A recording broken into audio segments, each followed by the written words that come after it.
আমার নবী সাল্লাল্লাহু আলাইহি ওয়াসাল্লাম যখন মায়ের গর্ভে ছিল বাবা, তখন তিনার আব্বা জান তিনি শাম নগরীতে ব্যবসা করতে গিয়ে আসার পথে আবওয়া নামক জায়গাতে ইন্তেকাল করে গেছে।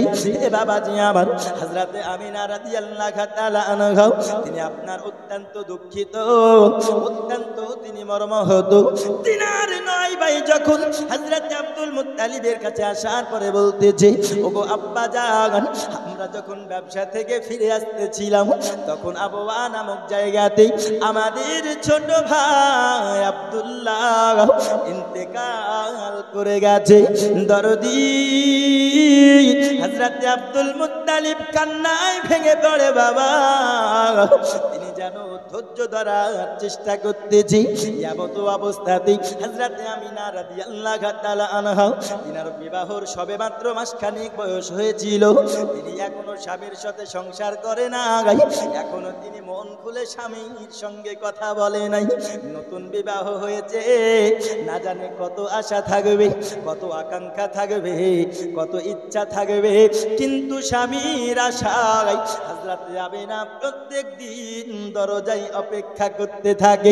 কিন্তু হযরতে আব্দুল্লাহ তিনি তো আর ফিরে আসি না। হযরতে আব্দুল মুত্তালিবকে তার সন্তানেরা যখন আব্দুল্লাহর মৃত্যুর কথা বলেছে, তখন হযরতে আমিনা শুনতে পেয়ে হাউমাউ করে কান্না করতে লেগেছে। হে বাবাজি আবার হযরতে আমিনা চিন্তা করতেছে, ওগো মাওলা, তুমি আমায় কোন পরীক্ষায় ফেলেছো মাবুদ? আমার গর্ভে যেই সন্তান রয়েছে ওই সন্তানকে তুমি এতিম বানিয়ে দিলাম। ওগো মাওলা পাক, আমার সন্তান যদি বাবার কথা জিজ্ঞাসা করে আমি কি জানাবো? হযরতে আমিনা এমন করে কান্না করতেছি, এমন করে কান্না করতেছে। হে বাবাজি, আমার নবীজিকে আমার আল্লাহ পাক আল্লাহ তাআলা ধরার বুকে বাবা হারিয়ে কেন পাঠালেন? এতিম বানিয়ে কেন পাঠিয়েছে? আমার নবীকে আল্লাহ এতিম করে এই জন্য পাঠিয়েছে, কারণ যে নবীজি পৃথিবীর বুকে আসার পরে সমস্ত মুমিন মুসলমান যাদের বাবা আছে তাদের জন্য আমার নবী হলো ব্যথার মহরম। যাদের বাবা মা মারা গেছে তাদের জন্য সান্ত্বনা হলো আমার নবীজি। আমার নবীজি যেই পিতাহারা ব্যক্তিদের জন্য সান্ত্বনা দেবে, ওই নবীকে আমার আল্লাহ পাক আল্লাহ তাআলা ইতিম বানিয়ে ধরার বুকে এই জন্য পাঠিয়েছেন, কারণ আমার নবী আগে বুঝতে হবে বাবা হারানো যন্ত্রণা কতটা। যদি আমার নবী বুঝতে পারে, তবে যদি অন্য কোনো সন্তান বাবা হারায়, আমার নবীজি সেম ব্যথা বুঝতে পেরে তাকে সান্ত্বনা দেবে, নচেত বুঝতে পারা যাবে না। বুঝতে পারবে কেউ? যাদের বাবা হারিয়েছে তারাই বোঝে বাবা হারানো যন্ত্রণা, ঠিক না গো? যাদের বাবা হারিয়েছে তারাই বুঝে বাবা হারানো যন্ত্রণা। আমার নবীজি যেই এতিম বান্দাদের ব্যথার দাওয়া হবেন, ওই নবীকেও তো বুঝতে হবে যে বাবা হারানো যন্ত্রণা কতটা, কষ্টটা কতটা। এই জন্য আমার নবী পাক সাল্লাল্লাহু আলাইহি ওয়াসাল্লামকে বাবা ইন্তেকাল করে গেল। হে বাবাজি আমার, হযরতে আমিনা রাদিয়াল্লাহু তাআলা আনহা তিনি যেন কান্না করতে করতে করতে করতে একদিন, দুই দিন, তিন দিন চলে যায়। হযরতে আব্দুল মুত্তালিব তিনাকে সান্ত্বনা দিয়ে দিল। বন্ধুরে আবার হযরতে আমিনা রাদিয়াল্লাহু তাআলা আনহার গর্ভে যখন আমার নবীজি আবার নবী পাক সাল্লাল্লাহু তাআলা আলাইহি ওয়াসাল্লামের আমার আল্লাহ পাক আল্লাহ তাআলা এত শান এত মর্যাদা বাড়িয়েছে। আমার নবী পাক 12 রবিউল আউয়াল শরীফে দুনিয়ার বুকে আসবেন, এ কোনো নতুন কথা নয়। শুধু পৃথিবীর বুকে আমার নবী আসার পরে জানতে পেরেছে এমনটা নয়। আমার নবীজি দুনিয়ার বুকে আসবেন, আবার আল্লাহ পাক আল্লাহ তাআলা তাওরাত বলুন, জবুর, ইনজিল বলুন না কেন, আমার আল্লাহ পাক আল্লাহ তাআলা তরফ হইতে যত মাশহুর মারুফ কিতাব এসেছে, সমস্ত কিতাবে আমার নবী পাকের আগমনের কথা আমার আল্লাহ ঘোষণা করেছে। আমার নবী পাকের মহান ব্যক্তিত্বের কথা আমার আল্লাহ পাক আল্লাহ তাআলা প্রত্যেকটা কিতাবের মধ্যে বর্ণনা করেছি। হে বাবাজি আমার, এমন করে করে করে করে হযরতে আমিনা রাদিয়াল্লাহু তাআলা আনহা একদা বলতেছেন, আমার দরদি নবীজি যখন আমার গর্ভে ছিল, আমার মুহাম্মদ যখন আমার গর্ভে, আমি তখন আমিনা সাধারণ মহিলাদের পেট যখন গর্ভবতী হয় একটু হলেও ভারী হয়, উঁচু হয়ে যায়, কিন্তু আমি আমিনা আমি যখন গর্ভবতী যতদিন ছিলাম আমার পেট যেন সাধারণ মহিলার মতো উঁচু হয় নাই। জোরে বলুন না সুবহানাল্লাহ। আমার নবী পাকের এত বড় শান, এত বড় মর্যাদা, হযরতে আমিনা বলতেছে যখন মা বোনেদের 7 থেকে 9 মাসের মধ্যে সময় হয়ে যায়, যখন বাচ্চারা যখন পেটের মধ্যে নাড়াচাড়া করে, হযরতে আমিনা বলতেছেন অন্যান্য মহিলাদের পেটে যন্ত্রণা করে, কিন্তু আমি আমিনা আমি যেন যতদিন আমার দয়াল নবী আমার গর্ভে ছিল আমি আমিনা কোনোদিন কষ্ট পাই নাই, কোনোদিন আমি কষ্ট পাই নাই। আমি আরো দেখি আমি যেন একদিন আমি একটি কুয়াতে জঙ্গলের কাছে কুয়ায় পানি আনতে যাব, আমি আমিনা আমি লক্ষ্য করিলাম আমার মাথার উপরে যেন শত শত পাখি উড়ে চলে যায়, শত শত পাখি উড়ে চলে যায়। আমি আমিনা আমি যেন শুনতে পেলাম ওই পাখিদের মধ্য থেকে একটি পাখি বলতেছে, এ পাখির দলেরা, ও পাখির দলেরা, ওই দেখো আমিনা হেঁটে যাই, খবরদার খবরদার আমিনার মাথার উপর দিয়ে যাবে না, যদি আমিনার মাথার উপর দিয়ে যাও তবে তোমাদের বেয়াদবি হয়ে যাবে, কারণ ওই আমিনা অন্য কোনো সাধারণ মহিলার মতো নয়, অন্য কোনো সাধারণ মায়েদের মতো নয়, ওর গর্বে রয়েছে সারা জগতের রাহমাত আমার দরদি নবীজি। ওই নবীর মায়ের মাথার উপর দিয়ে যদি যাও হয়তো তোমাদের বেয়াদবি হয়ে যাবে, খবরদার তোমরা মাথার উপর দিয়ে যাবে না। এ বাবাজি আমার, আম্মা জান আমিনা বলতেছেন আমি যেন লক্ষ্য করিলাম দুই পাখি, ওই পাখিগুলো একদল ডানে চলে যায় আর একদল বামে চলে যায়, যেতে যেতে যেতে যেতে আমায় ডাক দিয়া বলে আমিনা আহলান সাহলান মারহাবা, ওগো আমিনা তোমাকে মুবারকবাদ জানাই, তোমাকে খুশির সংবাদ জানাই, বলে তুমি এমন এক সন্তানের মা হতে চলেছ, ওই সন্তান যেমন তেমন সন্তানের মতো হবে না, ওই সন্তানের এমন মর্যাদা রয়েছে, এত সম্মান রয়েছে, ওই সন্তান এমন কোন সন্তান নয়, ওই সন্তানকে যদি আল্লাহ না বানাতো, আসমান বানাতো না, আল্লাহ জমিন বানাতো না, তোমায় আমায় আল্লাহ বানাতো না, এমনকি আল্লাহ পাক আল্লাহ তাআলা দিনার পরে কিছুই বানাতো না। ওগো আমিনা তোমায় আমরা মুবারকবাদ জানাই আমিনা, তুমি এমন একজনের মা হতে চলেছো যিনি হলেন আমার আল্লাহর সব থেকে কাছের বন্ধু নবী মুহাম্মদুর রাসূলুল্লাহ। জোরে বলুন না সুবহানাল্লাহ। তিনি কে? এমন একজন মহামানব, যেই মহামানব পৃথিবীর বুকে এর মতো সম্মানীয়, এর মতো মুহাব্বতের ব্যক্তি, এর মতো সুন্দর ব্যক্তি পৃথিবীতে এর আগে কোনোদিন আসেনি। জোরে বলুন সুবহানাল্লাহ। হে আমিনা তোমাকে মুবারকবাদ জানাই। শুধু পাখি বলে না, হযরতে আমিনা বলতেছেন আমি যখন রাস্তা দিয়ে যেতাম দেখা গেল গাছপালা আমাকে যেন ছায়া করতো। জোরে বলুন সুবহানাল্লাহ। ছায়া করত হযরতে আমিনা, তিনি বলতেছেন আমার স্বপ্নের মধ্যে হযরতে আদম আলাইহিস সালাম, হযরতে ঈসা আলাইহিস সালাম, মুসা আলাইহিস সালাম, শীষ আলাইহিস সালাম, এমন করে করে সমস্ত নবীগণ আমার স্বপ্নে এসে আমার নবীর আগমনের ওয়েলকাম বার্তা দিয়ে গেছেন। জোরে বলুন সুবহানাল্লাহ। এই হচ্ছেন আমার নবী। আজ তোমরা বলছো নবী আমার, আরে তুমি পৃথিবীর বুকে এসে কতদিন থাকবে কি না থাকবে, তুমি কালো হবে কি ফর্সা হবে, তুমি কেমন দেখতে হবে, তুমি ছেলে হবে কি মেয়ে হবে, এটাই তো জানা মুশকিল। আর তুমি বলছো নবী আমার মতো।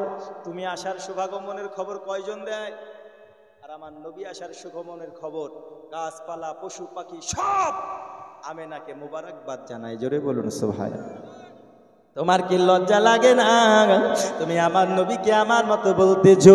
হে বাবাজি আমার হযরত আমিনা রাদিয়াল্লাহু তাআলা আনহা তিনি আরো বলতেছেন, আমি যখন এমন করতে করতে আমার নবীকে জন্ম দেওয়া আগমন করার সময় হয়ে গেল, আমি আমিনা আমার নবী যখন দুনিয়ার বুকে আগমন করেছেন, আমি আমিনা যেন দেখতে পেলাম, আমি যখন নবীর চেহারার দিকে তাকালাম, আমি আমার সন্তান মুহাম্মাদের দিকে তাকালাম, কসম খোদার করে বলি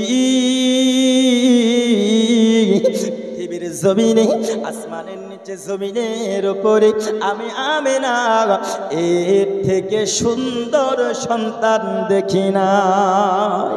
আমার নবীজিকে আমি আমিনা যখন কোলে নিলাম, বাবা হযরত আমিনা বলতেছি, আমি যখন আমার নবী মুহাম্মদকে কোলে নিয়েছি, আমি আমিনা যেন লক্ষ্য করলাম আমার নবীর চেহারাটা এত সুন্দর, আমার নবীর পুরো শরীরটা এত সুন্দর, আমার নবীজি যেন আমার কোলে পূর্ণিমার চন্দ্র জল করতেছে। হে বাবাজি আমার হযরত আমিনা বলতেছি, আমি যখন লক্ষ্য করিলাম আমার মুহাম্মদ যেন ইয়া রাব্বি হাবলি উম্মতি বলে কান্না করতেছে। বলে আমার দরদি কেমন করে করে আমার নবীজির হযরত আমিনা অনেক আশ্চর্যময় কত দেখেছি, অনেক আশ্চর্য ঘটনা আমার নবী পাক আসার পূর্বে থেকে শুরু করে ছোট্ট অবস্থাতে আমার নবী মুজিজা দেখিয়েছে।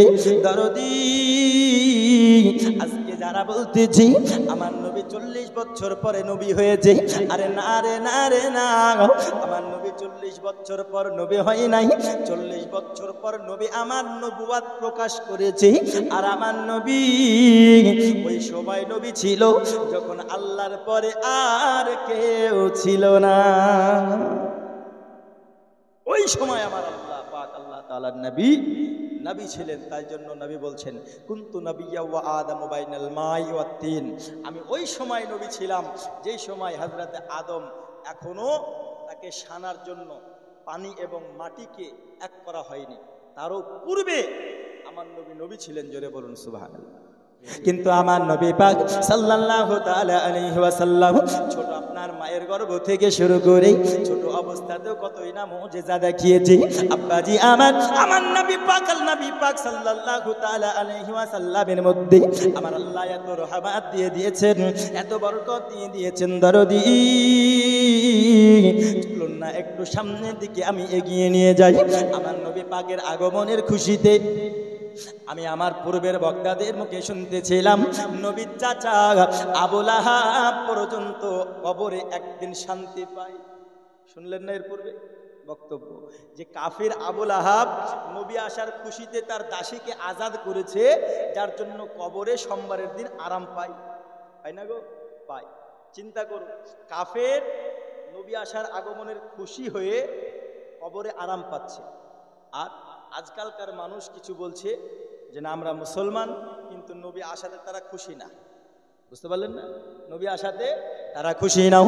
হে বাবাজি আমার একটু চলুন না সামনের দিকে এগিয়ে যাই। দরদি এইবার আমার নবীজির কতই না আল্লাহ রহমত ঢেলে দিয়েছেন, কতই না বরকত রেখে দিয়েছে। হে বাবাজি আমার নবী পাক সাল্লাল্লাহু আলাইহি ওয়াসাল্লাম সহ সারা মক্কার সরজমিনে এমন ছোট ছোট সন্তান রয়েছে বাবা।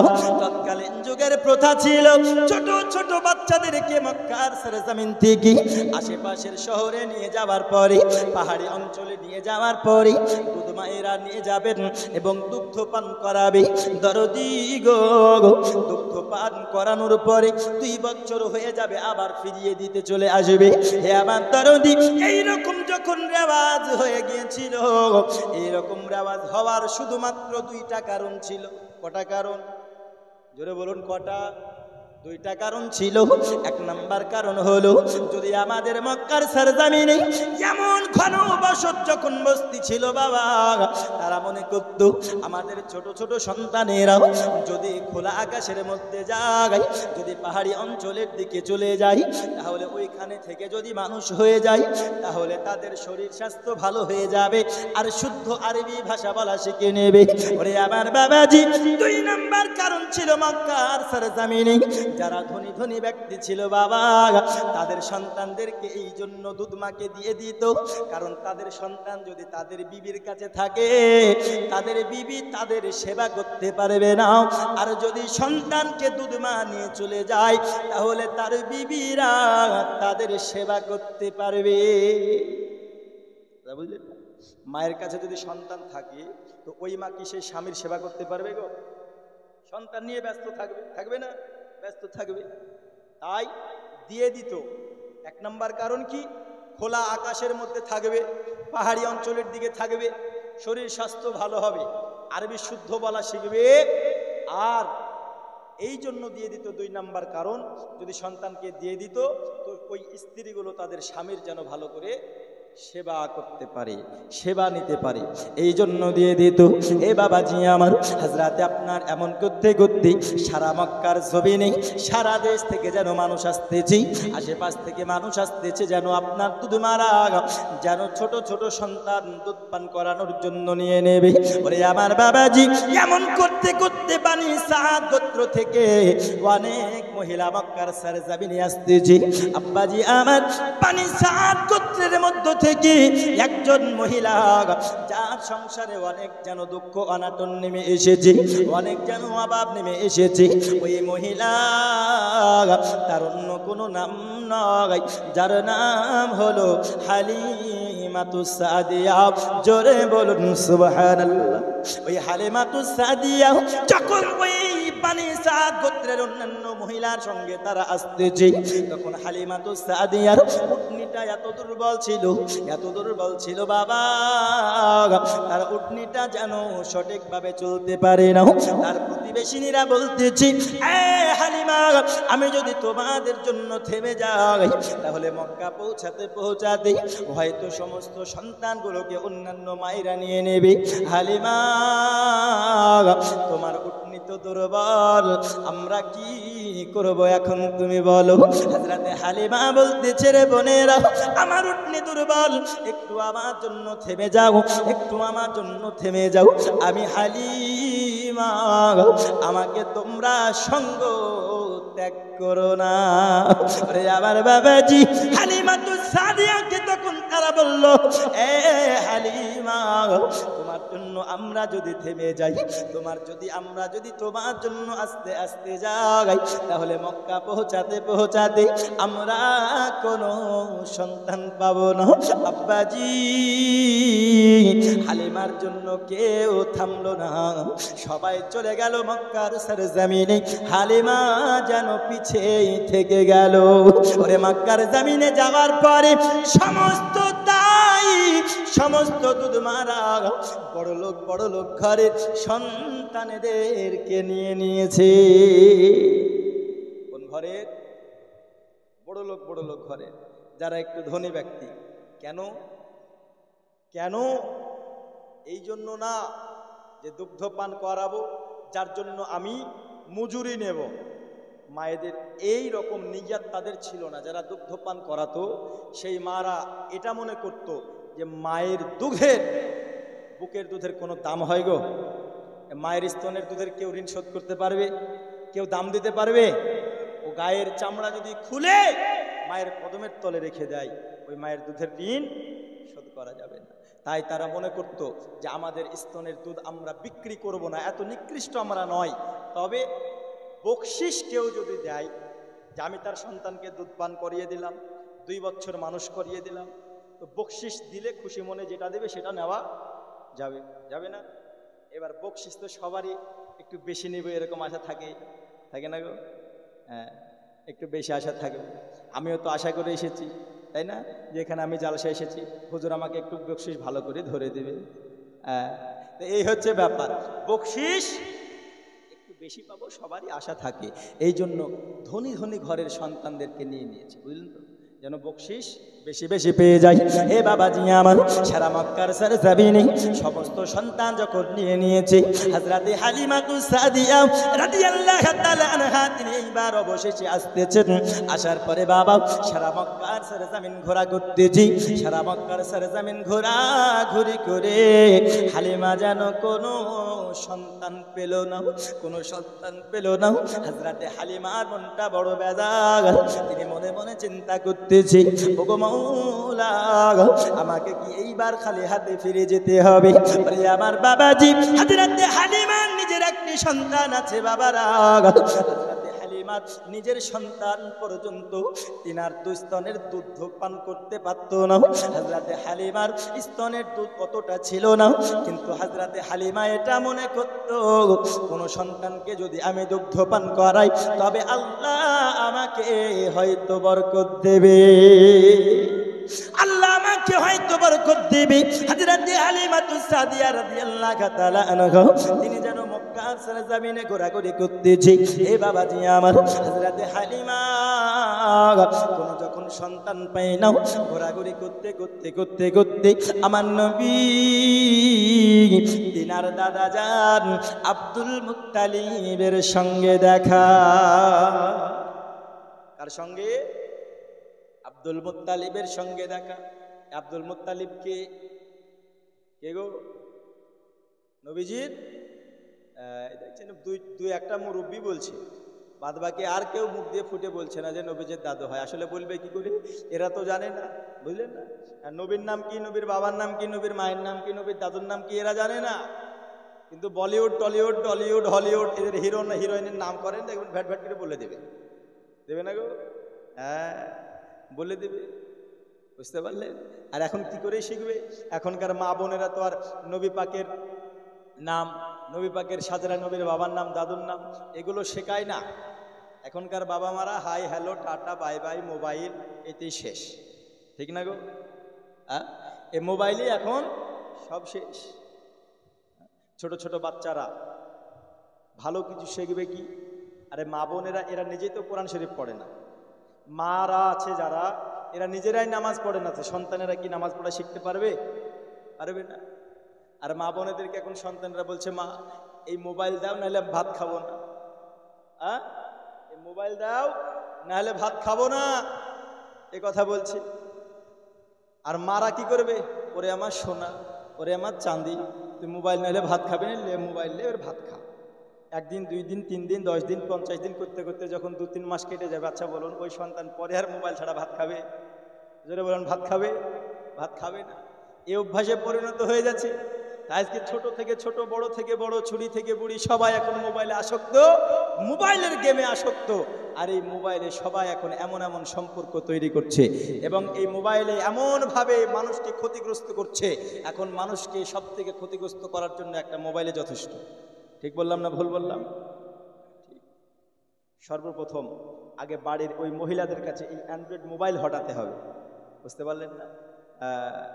এই স্বামী মানে স্ত্রীদের হাতে এই অ্যান্ড্রয়েড মোবাইল থাকে, তার জন্য আজকে মহিলাদেরও সংসারে আর মন লাগে না, বুঝলেন না?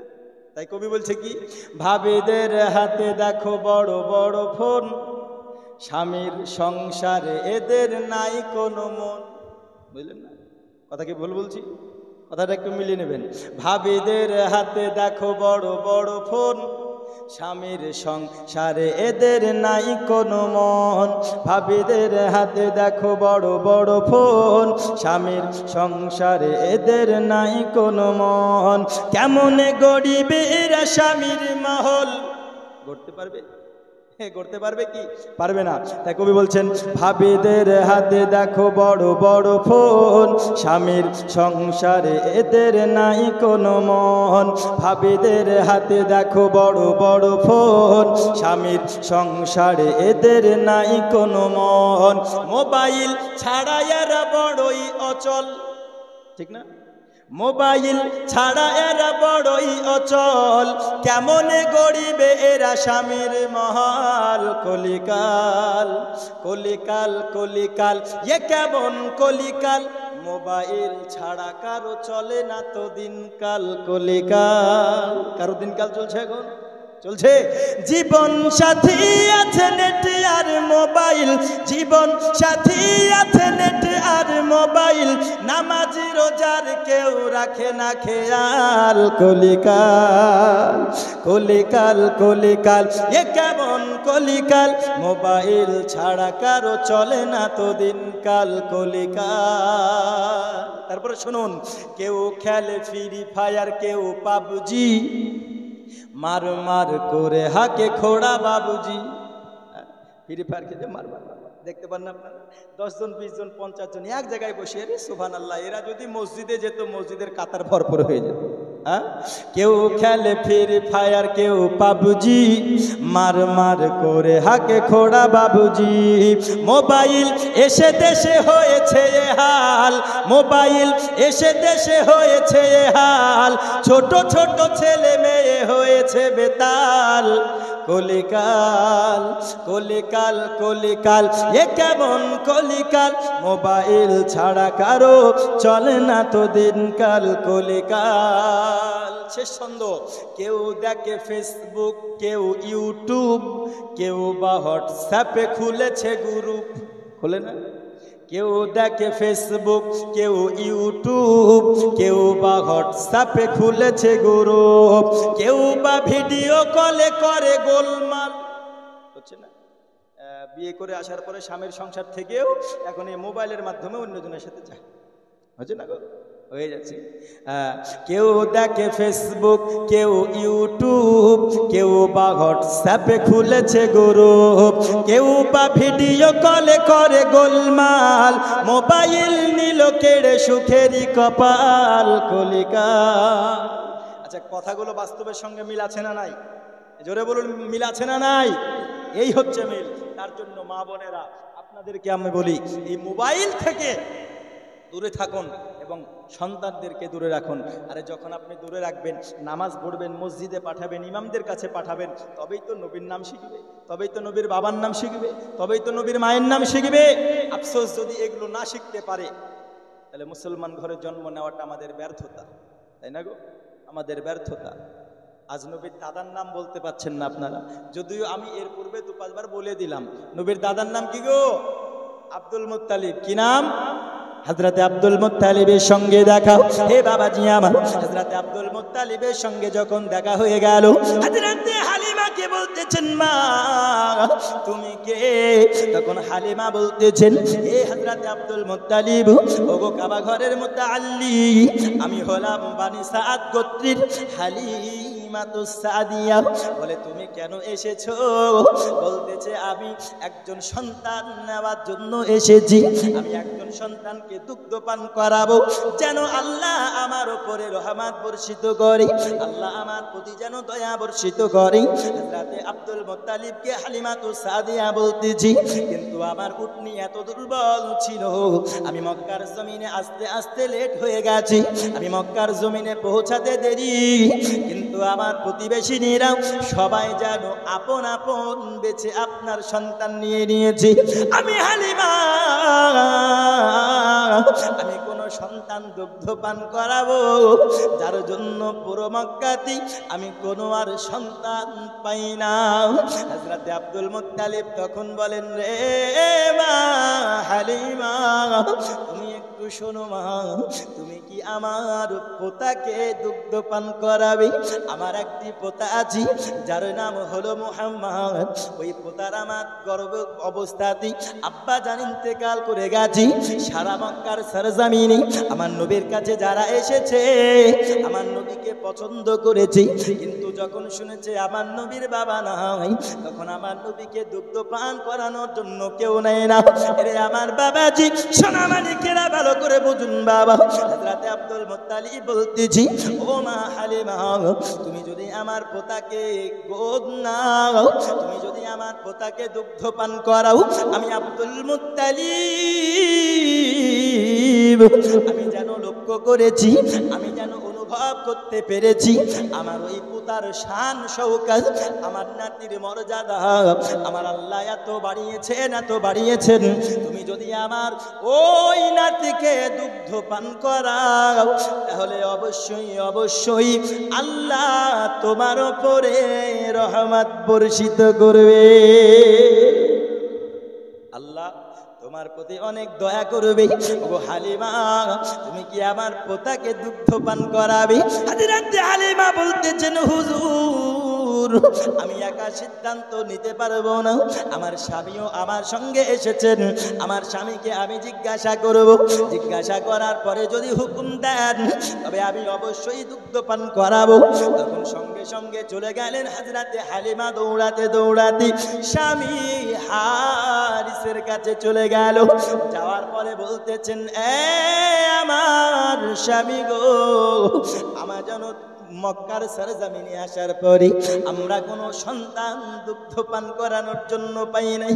স্বামী গো, একজন সন্তানের খোঁজ পেয়েছি, যার খোঁজ দিয়েছি হযরতে আব্দুল মুত্তালিব।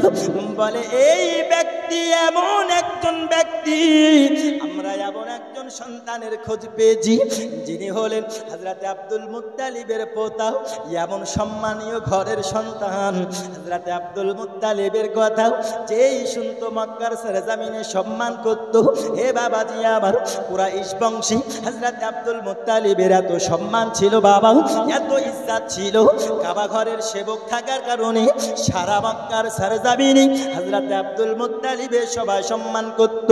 তারও দিয়ে আমার সোনা মানিকেরা, আরে কাফির বাদশা আবরাহা যে কাবা ঘরকে ধ্বংস করতে এসেছিল, যখন হযরতে আব্দুল মুত্তালিব ওই বাদশা আবরাহার ঘরে যখন ঢুকেছে, ওই বাদশা আবরাহা আমার আব্দুল মুত্তালিবের সম্মানে নিজের গদি থেকে উঠে গেছে,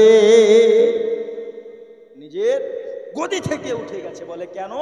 কারণ এই যে ব্যক্তি আসছে এ কোনো যেমন তেমন ব্যক্তি নয়, এ হচ্ছে কুরাইশ বংশের নক্ষত্র হযরতে আব্দুল মুত্তালিব। জোরে বলুন সুবহানাল্লাহ।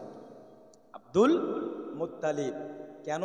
কারণ এর বংশের একটা সুনাম আছে, এর বংশের একটা নাম আছে। আচ্ছা একটা কথা বলুন তো, যেই বংশে যেই গোত্রে আমার আল্লাহ পাক আল্লাহ তাআলা সারা জগতের রহমাতাল লিল আলামিনকে হাবিবকে তিনার পাঠাবেন, ওই বংশের মর্যাদা কি কম হতে পারে? জোরে বলুন, কম হতে পারে? না আমার নবীর মর্যাদা কম, না আমার নবীর বংশের মর্যাদা কম। পৃথিবীর বুকে সবাই চেষ্টা করেছে কুরাইশ বংশকে কলঙ্কিত করব, দাগ লাগাবো, কিন্তু কেউ আজ পর্যন্ত পারেনি। অনেক চেষ্টা করেছে কিন্তু কেউ পারেনি। হে বাবাজি আমার, হযরতে আব্দুল মুত্তালিবের কথা শুনি হযরতে হালিমাতুস সাদিয়া তিনি বলতেছেন, স্বামী গো, আমি এমন একজন ইতিম সন্তানের খোঁজ আমি পেয়েছি। তখন হারিস বলতেছে, রে হালিমা তুমি দৌড়ে চলে যাও, দৌড়ে দৌড়ে তুমি চলে যাও, ওই ইতিম বাচ্চাকে তুমি দুগ্ধ পান করানোর জন্য নিয়ে এসো। কারণ যদি তুমি লেট করে না গো, যদি তোমার ওকেও পেতে দেরি হয়ে যায়, হয়তো অন্য কেউ আবার এসে তাকে নিয়ে চলে যাবে। আমরা খালি হাতে ফিরে যাওয়ার থেকে একজন ইতিমকে যদি দুগ্ধ পান করা হয়, আরে দুনিয়ার বুকে এর যদি কোনো বদলা না পাই, তাহলে এর বদলা আমাদেরকে আল্লাহ পাক দেবে। হযরতে হালিমা সঙ্গে সঙ্গে দৌড়ে চলে গেল বাবা। চলার পথে যাওয়ার পথে যে যেন দেখতেছি ওই জায়গাতে হযরতে আব্দুল মুত্তালিব অপেক্ষা করতেছি। হালিমাকে বলতেছেন, মা হালিমা তুমি কি সিদ্ধান্ত নিলে মা? তখন হালিমা বলতেছেন, হুজুর আপনার পোতাকে আমি হালিমা দুগ্ধ পান করাবো, আমায় নিয়ে চলুন না, আপনার পোতার কাছে নিয়ে চলুন। হযরতে হালিমাতুস সাদিয়াকে নিয়ে আব্দুল মুত্তালিব চলে গেলেন তিনার পোতার কাছে। দরজায় আওয়াজ দেওয়া হলো, হযরতে আমিনা দরজা খুলে নিলেন। হে বাবাজি আমার, দরজা খোলার পরে আমার নবী পাক সাল্লাল্লাহু আলাইহি ওয়াসাল্লামের মুখ মুবারকে যেন চাদর দিয়ে ঢাকা আছে, আমার নবীর চেহারাটা চাদর দিয়ে ঢাকা। হযরতে হালিমাতুস সাদিয়া তিনি যখন ঘরের মধ্যে প্রবেশ করেছেন, বলতেছেন, হযরতে আমিনাকে বলতেছেন, বোন আমিনা, আপনার সন্তানের মুখ থেকে চাদরটা কি হটাবেন বোন? আপনার সন্তানের আমি চেহারাটা দেখতে চাই। হযরতে আমিনা রাদিয়াল্লাহু তাআলা আনহা সঙ্গে সঙ্গে দেরি না করে বাবা আমার নবীর মুখ মুবারক থেকে যখন চাদরটা হটিয়েছেন, আমার নবীকে দেখার পরে হযরতে হালিমাতুস সাদিয়া বলতেছে, আমি হালিমা যখন প্রথম নজরটা আমি আমার নবীর দিকে দিয়েছি, যখন প্রথম দৃষ্টিটা আমার মুহাম্মাদের দিকে পড়েছে, আমি হালিমাতুস সাদিয়া বলতেছি, কসম খোদার করে বলি আমি আমার জিন্দেগিতে এই রকম সুন্দর বাচ্চা কোনোদিন দেখি না। এইরকম নুরান্বিত বাদান, এইরকম নুরান্বিত উজ্জ্বলতা শরীর, এত দেখতে সুন্দর, এত দেখতে সুন্দর আমি পৃথিবীর বুকে কোনোদিন দেখি নাই। হে বাবাজি আমার, আমার নবী এত সুন্দর ছিল, আমার নবী এত সুন্দর ছিল রে। আরে হযরতে ইউসুফ নবীর চেহারা দেখি মিশরের মেয়েরা তো লেবু কাটতে কাটতে হাত কেটে ফেলেছিল, বুঝতে পারে নাই। ইউসুফ নবীর চেহারা দেখে যদি মিশরের মহিলারা হাত কেটে দেয়, আর যদি আপনাদেরকে বলা হয় এখনকার সময়ে আশিকে রাসূলদেরকে যদি বলা হয়, কোনো মানুষকে যদি বলা হয় আমার নবীকে যদি তুমি দেখতে পাও, তোমরা গলার কাছে লেবু রেখে কাটবে। আরে মিশরের বাদশা আপনার ইউসুফ নবীকে দেখার পরে মিশরের রমণীরা শুধু হাত কেটেছিল, বুঝতে পারেনি, কিন্তু আমার নবীর চেহারা দেখে কেউ যদি গলা কাটতে থাকে, আরে গলা কেটে আলাদা হয়ে যাবে, তবুও নবীর সুরাত থেকে দৃষ্টি হটবে না। এত সুন্দর আমার নবীকে আল্লাহ বানিয়েছে, চিন্তা করো, আমার নবীকে এত সুন্দর বানিয়েছে। আর তুমি বলছো নবী আমার মতো দেখতে, যদি তুমি একটু কালো হও মানুষে তো তোমার নাম রেখে দেয় কালু। তুমি যদি একটু দেখতে কালো হও মানুষে তোমার নাম রেখে দেয় কালু। দেখতে একটু যদি তুমি মানে ফর্সা অতিরিক্ত হয়ে যাও নাম রেখে দেয় কটা, রাখে না গো। আর তুমি বলছো নবী আমার মতো, কোথায় তুমি সুদওয়ালা, কোথায় উনি দুধওয়ালা? আব্বাজি কার সঙ্গে কার তুলনা করা যায়? নবী কি আমাদের মতো নাকি? এই জোরে বলুন, নবী কি আমাদের মতো না। কেউ যদি নবীকে আমাদের মতো বলে তাকে তারা প্রশ্ন করবেন, আমার নবী সাল্লাল্লাহু আলাইহি ওয়াসাল্লাম তাহলে যে কাজগুলো করেছে তুই করে দেখা, তাই না? তুই করে দেখা। বিরাদুন ইসলাম আজিজানে মহতারা, যারা নবীকে আমার মতো বলবে, যারা নবীর খুঁত ধরার চেষ্টা করবে, ভাবতে হবে এদের মধ্যে এখনো নবীর ভালোবাসা হয়নি, আর এদের ঈমান নাই। বলে কেন? কারণ ঈমান তখনই উজ্জ্বল করবে, অন্তরে উজ্জ্বলিত হবে যখন নবীর প্রতি ভালোবাসা থাকবে। যেহেতু আমি প্রথমেই হাদিস পড়লাম যে ঈমানের মূল হলো নবীর ভালোবাসা। ঈমানের মূল কি? জোরে বলুন না, নবীর ভালোবাসা। এবারে ভালোবাসা নাই, তার জন্য শুধু নবীর খুঁত ধরে বেড়ায়। কিছু মানুষ এমন আছে না, নবী এটা জানে না, ওটা জানে না, এটা পারে না, ওটা পারে না, ওটা করতে জানেনি, এটা করতে জানেনি, ইয়াই করেছে তো ইয়াই করলো কেন, ওয়াই করেছে তো ওয়াই করলো কেন, এরকম প্রশ্ন তোলে না গো।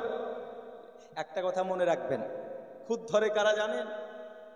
যাদের প্রতি, যাদের অন্তরে ভালোবাসা থাকে না। ছোট্ট একটা এক্সাম্পল দিই, দেব ছোট্ট একটা উদাহরণ।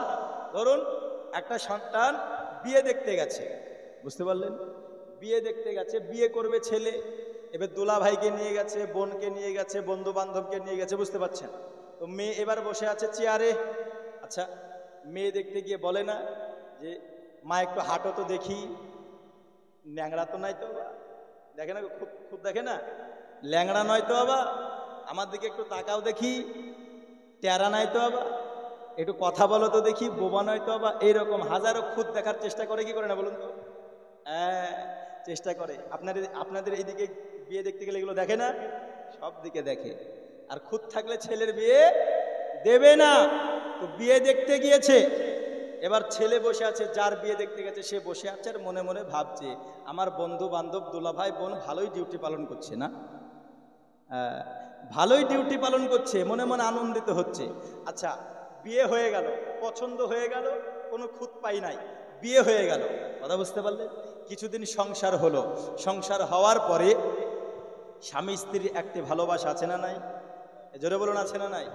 আছে। স্বামী স্ত্রী যেই সংসারে ভালোবাসা মোহাব্বত থাকে, আল্লাহ পাক আল্লাহ তাআলা ওই সংসারে তিনার রহমত বর্ষিত করেন। জোরে বলুন সুবহানাল্লাহ। মা, আপনাদেরকে বলি, স্বামীকে যদি ভালো না বাসেন, স্বামী কাজ থেকে আসার পরে স্বামীকে যদি ঘুরে বলেন যে হাড়ি থেকে ভাত খুলে খাও গা, হ্যাঁ, যদি বলে হাড়ি থেকে ভাত খুলে খাও গা, তাহলে তুমি কেমন স্ত্রী হলে মা? হ্যাঁ, স্বামীর সঙ্গে যদি তুমি ঝগড়া করতে থাকো, তাহলে তুমি কেমন স্ত্রী হলে? তোমার কেমন ভালোবাসা থাকলো স্বামীর প্রতি? একটা কথা মাথায় রাখতে হবে, স্বামীর পায়ের তলে হচ্ছে স্ত্রীর জান্নাত। জোরে বলুন সুবহানাল্লাহ। স্বামীর সেবা করতে হবে। হ্যাঁ, তবে এই ধনাইপুরের মা বোনেরা মানে খুব ভালো না গো, এরা স্বামীর সেবা করে, করে না?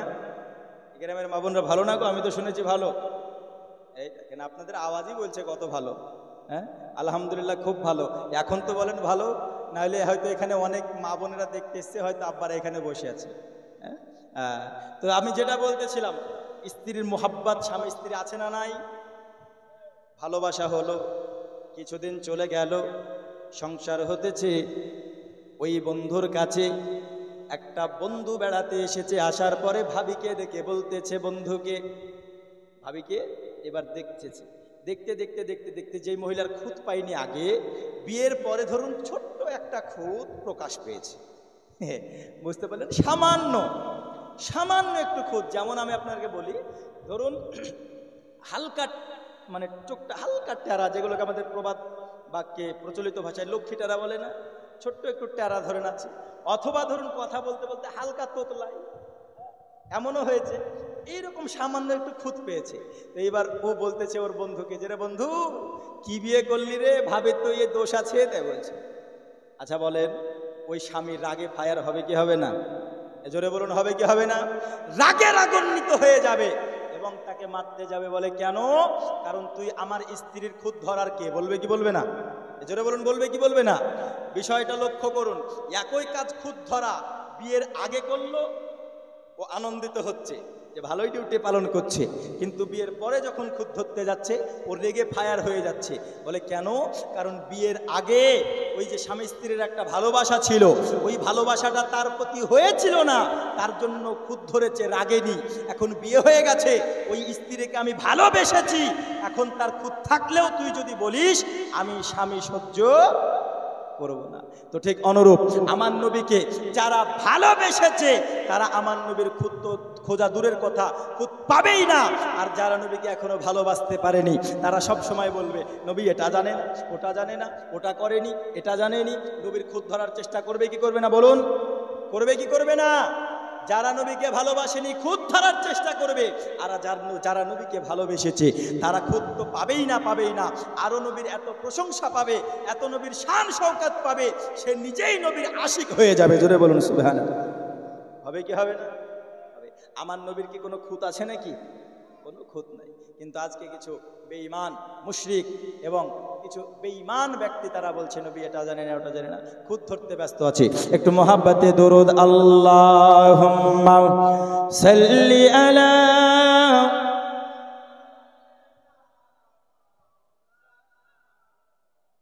ওয়া আলা আলি সাইয়্যিদিনা মাওলানা মুহাম্মদ সাল্লাল্লাহু আলা মুহাম্মাদিন মুহাম্মদ হরদম জবান সে নিকালো পাক নামে মুহাম্মদ হরদম জবান শফিনা দরদি গো। আমি একটু সামনের দিকে এগিয়ে যাই। আব্বাজি আমার, ওই নবীকে মোহাব্বত করতে হবে। হযরতে হালিমাতু সাদিয়া বলতেছি, আমি কসম খোদার করে বলি, আমার এই নবীজি যেই মুহাম্মদকে আমি দেখেছি, সারা জিন্দেগিতে এইরকম সুন্দর বাচ্চা আমি কোনোদিন দেখি নাই। এ বাবাজি আমার, হযরতে হালিমা তিনি এইবার বলতেছেন, বোন আমিনা, আমি কি মুহাম্মদকে দুগ্ধ পান করাতে পারি। আব্বাজি আমার হযরত আমিনার কাছে ইজাজত নেওয়ার পরে হযরত হালিমাতুস সাদিয়া আমার নবীকে তিনার ডান স্তনে লাগিয়ে দিলেন। আমার নবী হযরত হালিমাতুস সাদিয়ার কোলে যখন উঠেছেন, হযরত হালিমার স্তনে যখন মুখ দিয়েছেন, হে বাবাজি আমার হযরত হালিমাতুস সাদিয়ার তিনার নিজের সন্তান তিনার যে স্তনের দুগ্ধ পেত না, এমন যখন আমার নবী খেতে শুরু করেছি, হযরত হালিমা তিনি বলতেছেন আমার নবীকে যখন আমি নিলাম, আমার নবী আসার বরকতি আমার স্তনে যেন দুগ্ধে ভরপুর হয়ে গেল। আমার নবীজি সাল্লাল্লাহু তাআলা আলাইহি ওয়াসাল্লাম তিনি আমার ডান স্তনের দুগ্ধ পান করতেছি। আমি হালিমা আমি যখন ডান স্তনের দুগ্ধটা পান করালাম, আমার নবী যখন ডান স্তনের দুগ্ধ পান করা হয়ে গেল, দরদি আমার নবীকে আমি বাম স্তনে লাগালাম। আমার নবীজি বাম স্তনের দুগ্ধটা পান করলেন না। হযরতে হালিমাতুস সাদিয়া বর্ণনা করতেছি আমার নবীকে আমি যে 2 বছর দুগ্ধ পান করিয়েছি, আমার নবীজি ওই 2 বছরে একটা দিনও আমার বাম স্তনের দুধ পান করে না। বলে কেন? কারণ আমার নবী এটা জানতো, আমার নবী শিশুকালেও এটা জানতো যে আমার একটি দুধ ভাই রয়েছে, হযরতে হালিমাতুস সাদিয়ার একটি সন্তান রয়েছে। এ বাবাজি আমার নবী কোন নবী গো? আমার নবী কত চিন্তা ভাবনা করেছি, ছোট শিশু অবস্থাতে আমার নবী ইনসাফ করেছি, আমার নবী ন্যায় বিচার করেছি। আমার নবীজি কখনোই বাম স্তনের দুগ্ধ পান করে না, কারণ তিনি এটা মনে করতেন আমি যদি 2 দুধ স্তন পান করে নিতাম তাহলে আমি নবীজি আমার দুধ ভাইয়ের হক মারা হয়ে যেত, আমার দুধ ভাই দুগ্ধ পেত না, আমার নবীজি আমার হক মারা হয়ে যেত। ওরে আমার বাবাজি, যেই নবীজি দুনিয়ার বুকে এসে বিশ্বের মানুষকে এই পয়গাম দিয়েছেন, এ দুনিয়ার মুসলমানেরা তোমরা কখনো অন্যের হক মারবে না। আরে ওই নবী কি নিজের দুধ ভাইয়ের হক কখনো মারতে পারে? পারে কি? পারে না। আমার নবী শিশুবেলাতে কতটা সূক্ষ্ম চিন্তা ভাবনা আমার নবী করেছে। আর তুমি যখন জন্মগ্রহণ করেছো শুধু প্যাঁ প্যাঁ প্যাঁ প্যাঁ করে কান্না করতেই তোমার 3-4 বছর চলে গেছে। হ্যাঁ, যাই না গো, চলে গেছে। আমার নবীজি নিজের ভাইয়ের দুধ ভাইয়ের হক শিশু অবস্থাতে মারেনি। তুমি বলছো নবী আমার মতো, আর তুমি নিজের আপন ভাইয়ের হক জমি মেরে নিচ্ছ। নিচে না গো, নিজের আপন ভাইয়ের হক ও মেরে দিচ্ছে, নিজের বোনেদের হক মেরে দিচ্ছে। একটু 2 কাঠা জমি বেশি পাওয়ার জন্য ভাই ভাইকে কতল করে দিচ্ছে কি দিচ্ছে না? দিচ্ছে। কত মারামারি এই 2 দিনের দুনিয়াতে এসে, আর সে বলছে নবী আমার মতো। তোমার লজ্জা লাগে না? সাধারণ একটু জিনিস তোমার যেটা হক না সেটা নেওয়ার জন্য তুমি মারামারি করো। আর আমার নবীর দিকে একটু তুমি দেখো, আমার নবী তিনার ছোট্ট দুধ ভাইয়ের হক পর্যন্ত মারেনি শিশু অবস্থাতে। জোরে বলুন সুবহানাল্লাহ। এই হচ্ছে না আমার নবী। আর কোথায় তুমি? তোমার লজ্জা লাগে না? আমার নবী পাক সাল্লাল্লাহু তাআলা আলাইহি ওয়াসাল্লাম যখন দুগ্ধ পান করতে লাগলেন, বাবা আমার নবীজির এত আল্লাহ বরকত রহমত দিয়ে দিয়েছেন। আমার নবী আসার কারণে হযরতে হালিমাতুস সাদিয়া তিনি বলতেছেন যে উটনিটা আমার দুর্বল ছিল, যেই উটনির আপনার দুগ্ধগুলো শুকনো ছিল, আমি হালিমা আমি যখন আমার নবীকে সেবার মধ্যে নিয়ে আসলাম, আমার যেন উটনিটা সঙ্গে সঙ্গে তার স্তন দুটি দুগ্ধে ভরপুর হয়ে গেল। আমি হালিমা আমি আমার উটনির দুগ্ধ দহন করে আমি খেলাম, আমার স্বামী খেলো, আমার কন্যা খেয়েছি, আমার ঘরের সবাই দুগ্ধ পান করেছি। ওরে যেই উটের কোনো দুগ্ধ ছিল না, আমি হালিমা নবীকে যখন পেয়েছি আমি এবং আমার উটের দুগ্ধে ভরপুর হয়ে গেছি। আমার সংসারে যেন এইবার আল্লাহর রহমত আর রহমত বর্ষিত হচ্ছে। ওরে আমার দরদি, এইবার হযরতে হালিমাতুস সাদিয়া রাদিয়াল্লাহু তাআলা আনহা তিনি আপনার মক্কার জমিন থেকে যখন তিনি বিদায় নেবে, সবাই মিলে একসঙ্গে এইবার চলে যাই। হে বাবাজি আমার, হযরতে হালিমাতুস সাদিয়ার উটনিটা সবাইকে ফেলে যখন সামনে চলে যায়, যারা আসার পথে হালিমাকে ফেলে চলে এসেছিল তারা এইবার পিছু পড়ে যাচ্ছে। তারা বলতেছেন, হালিমা তোমার উটনিটা তো আসার সময় দেখলাম এত দুর্বল হওয়ার কারণে আমাদের পিছনেই তুমি পড়েছিলে। ওগো হালিমা, এখন কি তোমার উটনির কি পাখা লেগে গেছে? এখন তোমার উটনির কি জাদু হয়ে গেছে? তুমি এমন কি করেছো গো হালিমা, যেই উটনিটা এখন আরে চলতে পারা তো দূরের কথা, দেখতেছি ঘোড়ার মতো দৌড়াতে থাকে। ওগো হালিমা, তোমার এই সংসারে, তোমার এই পরিবারে এত বরকত হওয়ার কারণটা কি? এত রহমত বর্ষিত হওয়ার রহস্যটা কি? এত বরকত পরিবর্তন হওয়ার রহস্যটা কি? আমায় একটু বলো। তখন হালিমা সাদিয়া বলতেছে, ওরে আমার প্রতিবেশিনীরা, আমার সাহেলিরা, তোমরা শোনো, যে মুহাম্মদ কি তোমরা ইতিম বলে দেখেছো, আজ চলে এসেছো নাও নাই। আমি হালিমা কাউকে যখন পেলাম না, আমি আমার এই ইতিম মুহাম্মদকে কোলে নিয়েছি।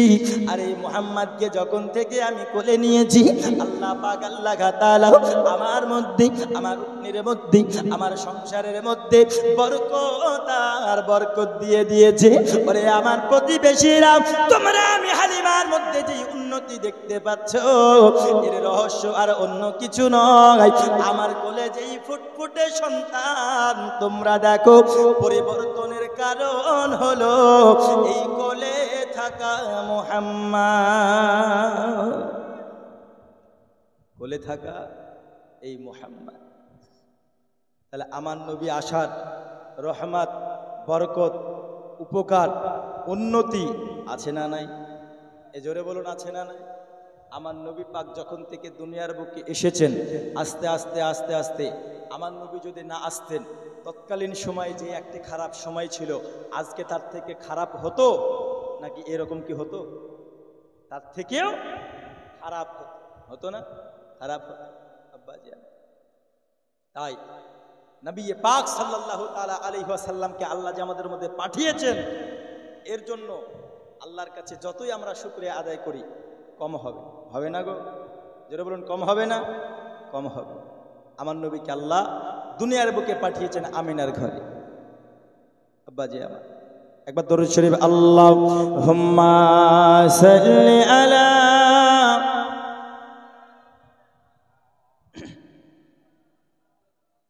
জামানা দিওয়ানা, ও গো মা আমিনা, তোমার লালের নাই তুলনা, মাগো তোমার লালের নাই তুলনা। আমার হাতের ইশারা একটু সুবহানাল্লাহ বলতে হবে। আমার নবীর কোনো তুলনা আছে কি? আমার নবী যখন আসলেন আমিনার ঘরে, হালিমার ঘরে কত উন্নতি হয়ে গেল। তাই কবি বলতেছেন, জামানা দিওয়ানা, ও গো মা আমিনা, তোমার লালের নাই তুলনা, মাগো তোমার লালের নাই তুলনা। জামানা দিওয়ানা, জোরে জোরে বলো না, জামানা দিওয়ানা, ও গো মা আমিনা, তোমার লালের নাই তুলনা, মাগো তোমার লালের নাই তুলনা। মোদের নবী জন্ম হলো যেদিন মক্কায়, জোরে বলো ভাই।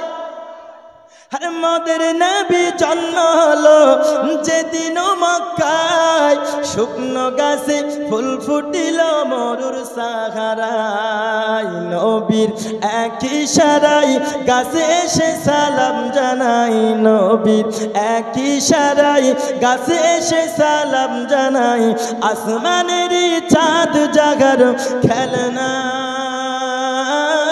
মাগো তোমার লালের নাই তুলনা। জামানা দিওয়ানা, ও গো মা আমিনা, তোমার লালের নাই তুলনা, মাগো তোমার লালের নাই তুলনা। জোরে বলুন, আর এক বলে বলবো, বলবো। হঠাৎ করে মা আমিনা দেখতে যেন পাই, আর ছেলের নূরে সারা জগৎ আলোকিত হয়। হঠাৎ করে মা আমিনা দেখতে যেন পাই, ছেলের নূরে সারা জগৎ আলোকিত হয়। মাথা নত করে আল্লাহর দরবারে, মাথা নত করে আল্লাহর দরবারে উম্মতের জানাই শুভ কামনা। মাগো তোমার লালের নাই তুলনা, জামানা দিওয়ানা ও গো মা আমিনা, তোমার লালের নাই তুলনা। মাগো তোমার লালের নাই তুলনা। হে বাবাজি আমার, হযরত হালিমাতুস সাদিয়া রাদিয়াল্লাহু তাআলা আনহা, তিনি আপনার চলে গেলেন আমার নবীকে নিয়ে যাওয়ার পরে। আমার নবীকে যেন দুগ্ধ পান করাতে থাকে বাবা। একদিন, দুই দিন, তিন দিন করতে করতেই আমার নবী পাক সাল্লাল্লাহু আলাইহি ওয়াসাল্লামকে দুগ্ধ পান করাতে থাকে। হযরত হালিমাতুস সাদিয়ার কাছে আমার নবীজি যাওয়ার পরে হযরত হালিমাতুস সাদিয়ার ঘরে এমন বরকত হয়েছে বাবা। হযরত হালিমাতুস সাদিয়ার ছাগলগুলো যেন কোন দিকে যায়, আবার যেন চোরে যেন পেট ভরে চলে আসে। ওই সময় অন্য কোনো দিকে ঘাস পাওয়া যেত না।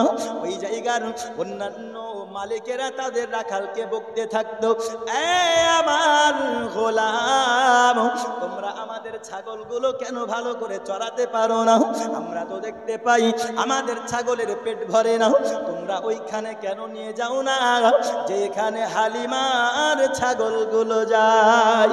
হালিমার ছাগলগুলো দেখি কোথায় যেন চড়তে যাই, আবার চড়ার পরে পেট পুরে খাবার খেয়ে চলে আসি। তখন সমস্ত রাখালগুলি তাদের মালিককে বলতেছিল, আমরা কেমন করে খুঁজবো? ওই জায়গা আমরা পাই না, যে কোন জায়গায় হালিমা ছাগল যাই। আমরা তো সমস্ত জায়গা খুঁজেছি, কোন জায়গাতে আমরা ঘাস এমন আছে জায়গা পাই না। আমরা জানি না হালিমার ছাগলগুলো কোন দিকে যায়, আবার পেট পুরে চলে আসে। হে বাবাজি আমার, এ কোনো ঘাসের কামাল নয়।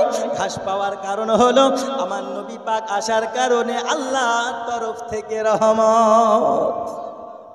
রহমত কি রহমত না? আল্লাহর তরফ থেকে রহমত। শুধু তাই নয়, আর একটি নবীর আশ্চর্য মুজিজা আপনাদেরকে বলবো। আমার নবীর কাছে ওই সময় কেউ যদি কোনো অসুস্থ হতো, ধরুন কারো মাথায় ব্যথা, কারো বুকে ব্যথা, কারো হাতে ব্যথা, কারো কোমরে ব্যথা, বিভিন্ন জায়গায় ব্যথা আমাদের হয় কি হয় না গো? বিভিন্ন জায়গায় ব্যথা হয়। আর এখন আলহামদুলিল্লাহ ব্যথার রোগীর শেষ নাই, তাই না? ব্যথার রোগীর শেষ নাই। এখানে ব্যথা, ওখানে ব্যথা, গিটে গিটে ব্যথা, হাঁটুতে ব্যথা, কোমরে ব্যথা। আর এখনকার মানুষ এই ওষুধ খেতে খেতে জান শেষ। হ্যাঁ, 500 টাকা যদি ইনকাম করে 100 টাকার ব্যথার ওষুধ খেতেই দিন চলে যায়। হ্যাঁ, যায় না গো? দিন চলে যায়। আমরা তো বুঝতে পারি বাবাজি আমার। তো এই ব্যথা যখন কারো হতো, আমার নবীজি কারো যদি কোনো জায়গায় ব্যথা হতো তো হালিমার কাছে চলে যেত। যাওয়ার পরে সবাই বলতো, হালিমা মুহাম্মদ কই? হালিমা মুহাম্মদ কই? নবীকে যখন নিয়ে আসতো, ধরুন যার মাথায় ব্যথা, নবীর হাত মোবারকটা মাথায় দেওয়া, ব্যথা চলে যায়। জোরে বলুন সুবহানাল্লাহ। যদি কারো বুকে ব্যথা হয়, নবীর হাত মোবারকটা বুকে রাখতো, ব্যথা চলে যেত। কারো যদি কোনো জায়গাতে কোনো সমস্যা হতো, আমার নবীজির হাত মোবারকটা রাখতো, আল্লাহ পাক আল্লাহ তাআলা সঙ্গে সঙ্গে শিফা দান করে দিত। জোরে বলুন সুবহানাল্লাহ। নবীর স্পর্শতে রোগ ভালো হচ্ছে। আর তোমার যখন করোনার সময় চলছিল, মুখে মাস্ক দিয়ে ত্রিপল পরে 10 হাত দূরে তোমাকে দাঁড়াতে হচ্ছে, আর তুমি বলছো নবী আমার মতো। একটু চিন্তা ভাবনা করা লাগে না? নবীকে আমার মতো বলার পূর্বে 1000 বার ভাবা দরকার আছে না নাই? জোরে বলুন আছে না নাই? আছে। আমার নবীর পাসিনা যখন ঝরতো, ঘাম, সাহাবায়ে কেরামরা রসুলের কাছে কাছে থাকতো। বলে কেন? কারণ রসুলের ঘামের এত সুগন্ধ বেরোতো, এত সুগন্ধ বেরোতো, সাহাবায়ে কেরামেরা সেই সুগন্ধের প্রশংসা করে শেষ করতে পারতো না। আর তোমার গায়ে যখন ঘাম ঝরে, মানুষ 10 হাত দূর দিয়ে পালায়, পালায় না গো? 10 হাত দূর দিয়ে পালায়। যদি তুমি সারাদিন কাজ করে ঘেমে এসে বাড়িতে বিছানায় শুতে গিয়েছো, তোমার অসুবিধা আছে। আগে যাও গোসল করো, তারপরে তুমি এসে ঘুমাবে, আছে না নাই? নালে অন্য ঘরে সব। বুঝতে পেরেছেন কথা? বুদ্ধিমানদের জন্য ইশারা যথেষ্ট। আর তুমি বলছো নবী আমাদের মতো, তোমার লজ্জা লাগতেছে নাও? এ বাবাজি আমার নবী পাক সাল্লাল্লাহু তাআলা আলাইহি ওয়াসাল্লাম একদিন দুই দিন করতে করতে করতে করতে দরদি গো 2 বছর হালিমাতু সাদিয়ার কাছে দুগ্ধ পান করতে লাগলো। এ আমার আব্বাজিরা, হযরতে হালিমাতু সাদিয়ার কন্যা যার নাম হলো সীমা, ওই সীমা নিজের আপন ভাইয়ের থেকে আমার দরদি নবীকে সব থেকে বেশি ভালোবাসতো। আব্বাজি আমার 2 বছর যখন হয়ে গেল দুগ্ধ পান করানোর সময় শুধুমাত্র 2 বছর। কয় বছর? 2 বছর মায়েরা দুগ্ধ পান করাবে। দরদি 2 বছর যখন হয়ে গেল, হযরতে হালিমাতু সাদিয়া মক্কার সরজমিনে যাওয়ার পরে আমিনার ঘরে যখন দরজায় খটখটালো, হযরতে আমিনাকে বলতেছেন, বোন আমিনা 2 বছর হয়ে গিয়েছি, আমরা আমার কর্তব্য পালন করে দিয়েছি গো বোন, আপনার সন্তান আপনাকে ফিরিয়ে দিতে এসেছি। এ আমিনা আপনার সন্তানকে আপনি রেখে দিন। হযরতে আমিনা রাদিয়াল্লাহু তাআলা আনহা আমার নবীকে দেখার পরে যখন চোখে মুখে গালে চুম্বন দেয় বাবা, তিনি আনন্দিত হলেন, আল্লাহ আজকে আমার সন্তানকে আমি পেয়ে গেছি। ওরে আমার দরদি, নিজের মা যখন 2 বছর পরে নিজের সন্তানকে ফিরে পাবে কত আনন্দিত হবে কি হবে না? জোরে বলুন না। ঠিক আছে, আমার হালিমাতু সাদিয়া আমিনার কাছে আসার পরে সন্তান যখন দিয়ে দিলেন, আমিনা অত্যন্ত খুশি হয়ে গেল। এ আমার দরদি সোনামানিকেরাও, সময় আর বেশি নাই, আমি একটু সামনের দিকে এগিয়ে নিয়ে যাব বাবা, কারণ আমার নবীর জীবনী যদি বলতে শুরু করে দিই আরে রাত চলে যাবে, পালি গুনে শেষ করা যাবে, কিন্তু আমার নবীর প্রশংসা কখনো শেষ করা যাবে না। যাবে কি? আমার নবীর প্রশংসা শেষ করা যাবে না। আব্বাজি আমার হালিমাতু সাদিয়া রাদিয়াল্লাহু তাআলা আনহা এইবার যখন তিনি ফিরে যাবেন দরদি আমিনার কাছে গিয়ে হযরতে হালিমা হাওমা করে কান্না করতে লাগে। যখন শেষ বিদায় নেবে হালিমাতু সাদিয়া কান্না করতে লাগে, যেতে পারে না। আমিনার কাছে যাওয়ার পরে বলতেছে, আমিনা বোন, তোমার কাছে আমি একটি রিকোয়েস্ট করব, তোমার কাছে আমি একটি আবেদন করব। আমিনা হযরতে আমিনা বলে, বলো বলো কি বলবি? হযরতে হালিমা বলতেছি, আমার বোন আমিনা, আমার কাছে তোমার সন্তান মুহাম্মদ 2 বছর ছিল। হযরতে হালিমাতু সাদিয়া তিনি অঝোর নয়নে কান্না করতে লেগেছেন। কান্না যখন করতেছি হযরতে হালিমা তিনি বলতেছেন, বোন আমিনা, আমি আমার নিজের সন্তানের থেকে তোমার মুহাম্মদকে সব থেকে বেশি ভালোবেসেছি, আমি আমার কাছ থেকে দূরে যেতে দিই না। যে 2 বছর তোমার মুহাম্মদ আমার কাছে ছিল বোন আমিনা, ওই মুহাম্মদকে আমি এত মুহাব্বত করেছি, এত ভালোবেসেছি বোন, তার উপরে আমার একটি এমন মায়া হয়ে গেছে, আমি হালিমা আমি যেন মুহাম্মদকে রেখে যেতে পারি না। ওগো বোন আমিনা, তোমার কাছে একটি আমি আবেদন করব, তোমার মুহাম্মদকে কি আমি হালিমাকে আবার তুমি দেবে? আমি হালিমা আবার নিয়ে যাব, তোমায় আবার পরে আমি তোমাকে দিয়ে যাব। ওগো বোন আমিনা, আমি মুহাম্মদকে আবার দ্বিতীয়বার নিয়ে যেতে আমি রাজি। কি বলছে? বোন আমিনা, 2 বছর তোমার সন্তান আমার কাছে ছিল। আচ্ছা বলুন তো, কোনো মায়ের কাছে যদি কোনো সন্তান 2 বছর থাকে, ও নিজের মা নিজের সন্তান না হোক, ওর স্তনের দুগ্ধ পান করিয়েছে, 2 বছর ধরে মানুষ করেছে, তার প্রতি একটা মায়া থাকবে কি থাকবে না? তার প্রতি একটা ভালোবাসা থাকবে না গো? থাকবে। তো সেই মায়া মমতা রেখে হযরতে হালিমা যেতে পারে না। তার জন্য আমিনার কাছে বলছে, বোন আমিনা, তুমি মুহাম্মদকে আবার দাও না, আমি নিয়ে যাই। কথা বুঝতে পারছেন? নিয়ে যাই। একটা কথা মাথায় রাখবেন, যখন হযরতে হালিমা নিয়ে এসেছিলেন, তো ওই বানি সাদ গোত্রের ওই জায়গার সমস্ত মানুষ এতটাই আপসেট ছিল, এতটাই দুঃখিত ছিল যে মুহাম্মদ চলে যাচ্ছে, আর হয়তো আমরা এইরকম পুরুষ, এইরকম সন্তান আর আমরা এখানে দেখতে পাবো না। এর জন্য খুবই দুঃখিত ছিল। এইবার হযরতে হালিমা বারংবার রিকোয়েস্ট করে, আমিনা দিতে চান না। বলে কেন? কারণ আমার নিজের সন্তানকে আমি 2 বছর পর পেয়েছি, আমি কেমন করে আবার তোমাকে দিতে পারি? রে আমার দরদি হযরতে হালিমাতুস সাদিয়া বারংবার যখন রিকোয়েস্ট করেছেন, হযরতে আমিনা তিনি রাজি হয়ে গিয়েছেন। এমন তো অবস্থাতেই হযরতে হালিমাতুস সাদিয়া আমার নবীকে পুনরায় সঙ্গে লইয়া তিনি চলে গেলেন আপন বাড়ি। যখন তিনি ঢুকেছেন, ওই জায়গার সমস্ত মানুষেরা, মহিলারা বলা বলি করতেছে, ওগো গ্রামবাসীরা, আমরা কতই না আনন্দিত, আমরা কতই না সৌভাগ্যবান, ওই মুহাম্মদ পুনরায় আমাদের কাছে ফিরে এসেছে। সবাই যেন আমার নবীকে দেখতে যাই, সবাই যেন আমার নবীকে দর্শন করতে যাই। আরে আমার বাবা, ওই জায়গাতে সমস্ত গ্রামবাসীরা আমার নবীজি পুনরায় আসার কারণে খুশি হয়েছেন। আর সবার থেকে খুশি হযরতে হালিমার নিজের কন্যা আমার নবীজির দুধ বোন সীমা খুশি হয়েছে। আল্লাহকে বলতেছেন, মাবুদ আল্লাহ, তুমি আমার ভাইকে আবার আমার কাছে ফিরিয়ে দিয়েছো। হযরতে সীমাও ওই সময় নবীকে আদর করতেছেন, ওই সময় কত চুম্বন খাতেছি, কতই না ভালোবাসতেছে। বাবা হে দরদি আমার, এখন আমি যেটা আপনাদেরকে বলতে যাব, এটা একটু ভালো করে শুনতে হবে দরদি। এমন তো অবস্থাতে একদিন 2 দিন করতে করতে করতে করতে 2 মাস যখন অতিবাহিত হলো। কয় মাস? সবে মাত্র 2 মাস। হযরতে হালিমাতুস সাদিয়া তিনি আবার নবীকে নিয়ে চলে গেলেন আমিনার কাছে। যাওয়ার পরে দরজায় যখন আওয়াজ দিলেন দরদি, হযরতে আমিনা বেরোনোর পরে আমার নবীকে আর হালিমাকে দেখে অবাক হয়ে গেছে। কি হয়েছে? অবাক হয়ে গেছে। কেন? বলতেছে, হালিমা, মুহাম্মদকে তো এই 2 মাস হলো নিয়ে গেলে, তাই না? এই তো কালকে নিয়ে গেলে, কিছুদিন হলো, তাহলে এমন কি হলো যে মুহাম্মদকে আবার নিয়ে চলে আসলে? তো হযরতে হালিমা তিনি বলছেন, বোন আমিনা, কিছু হয়নি। কি বলছে? কি বলছে?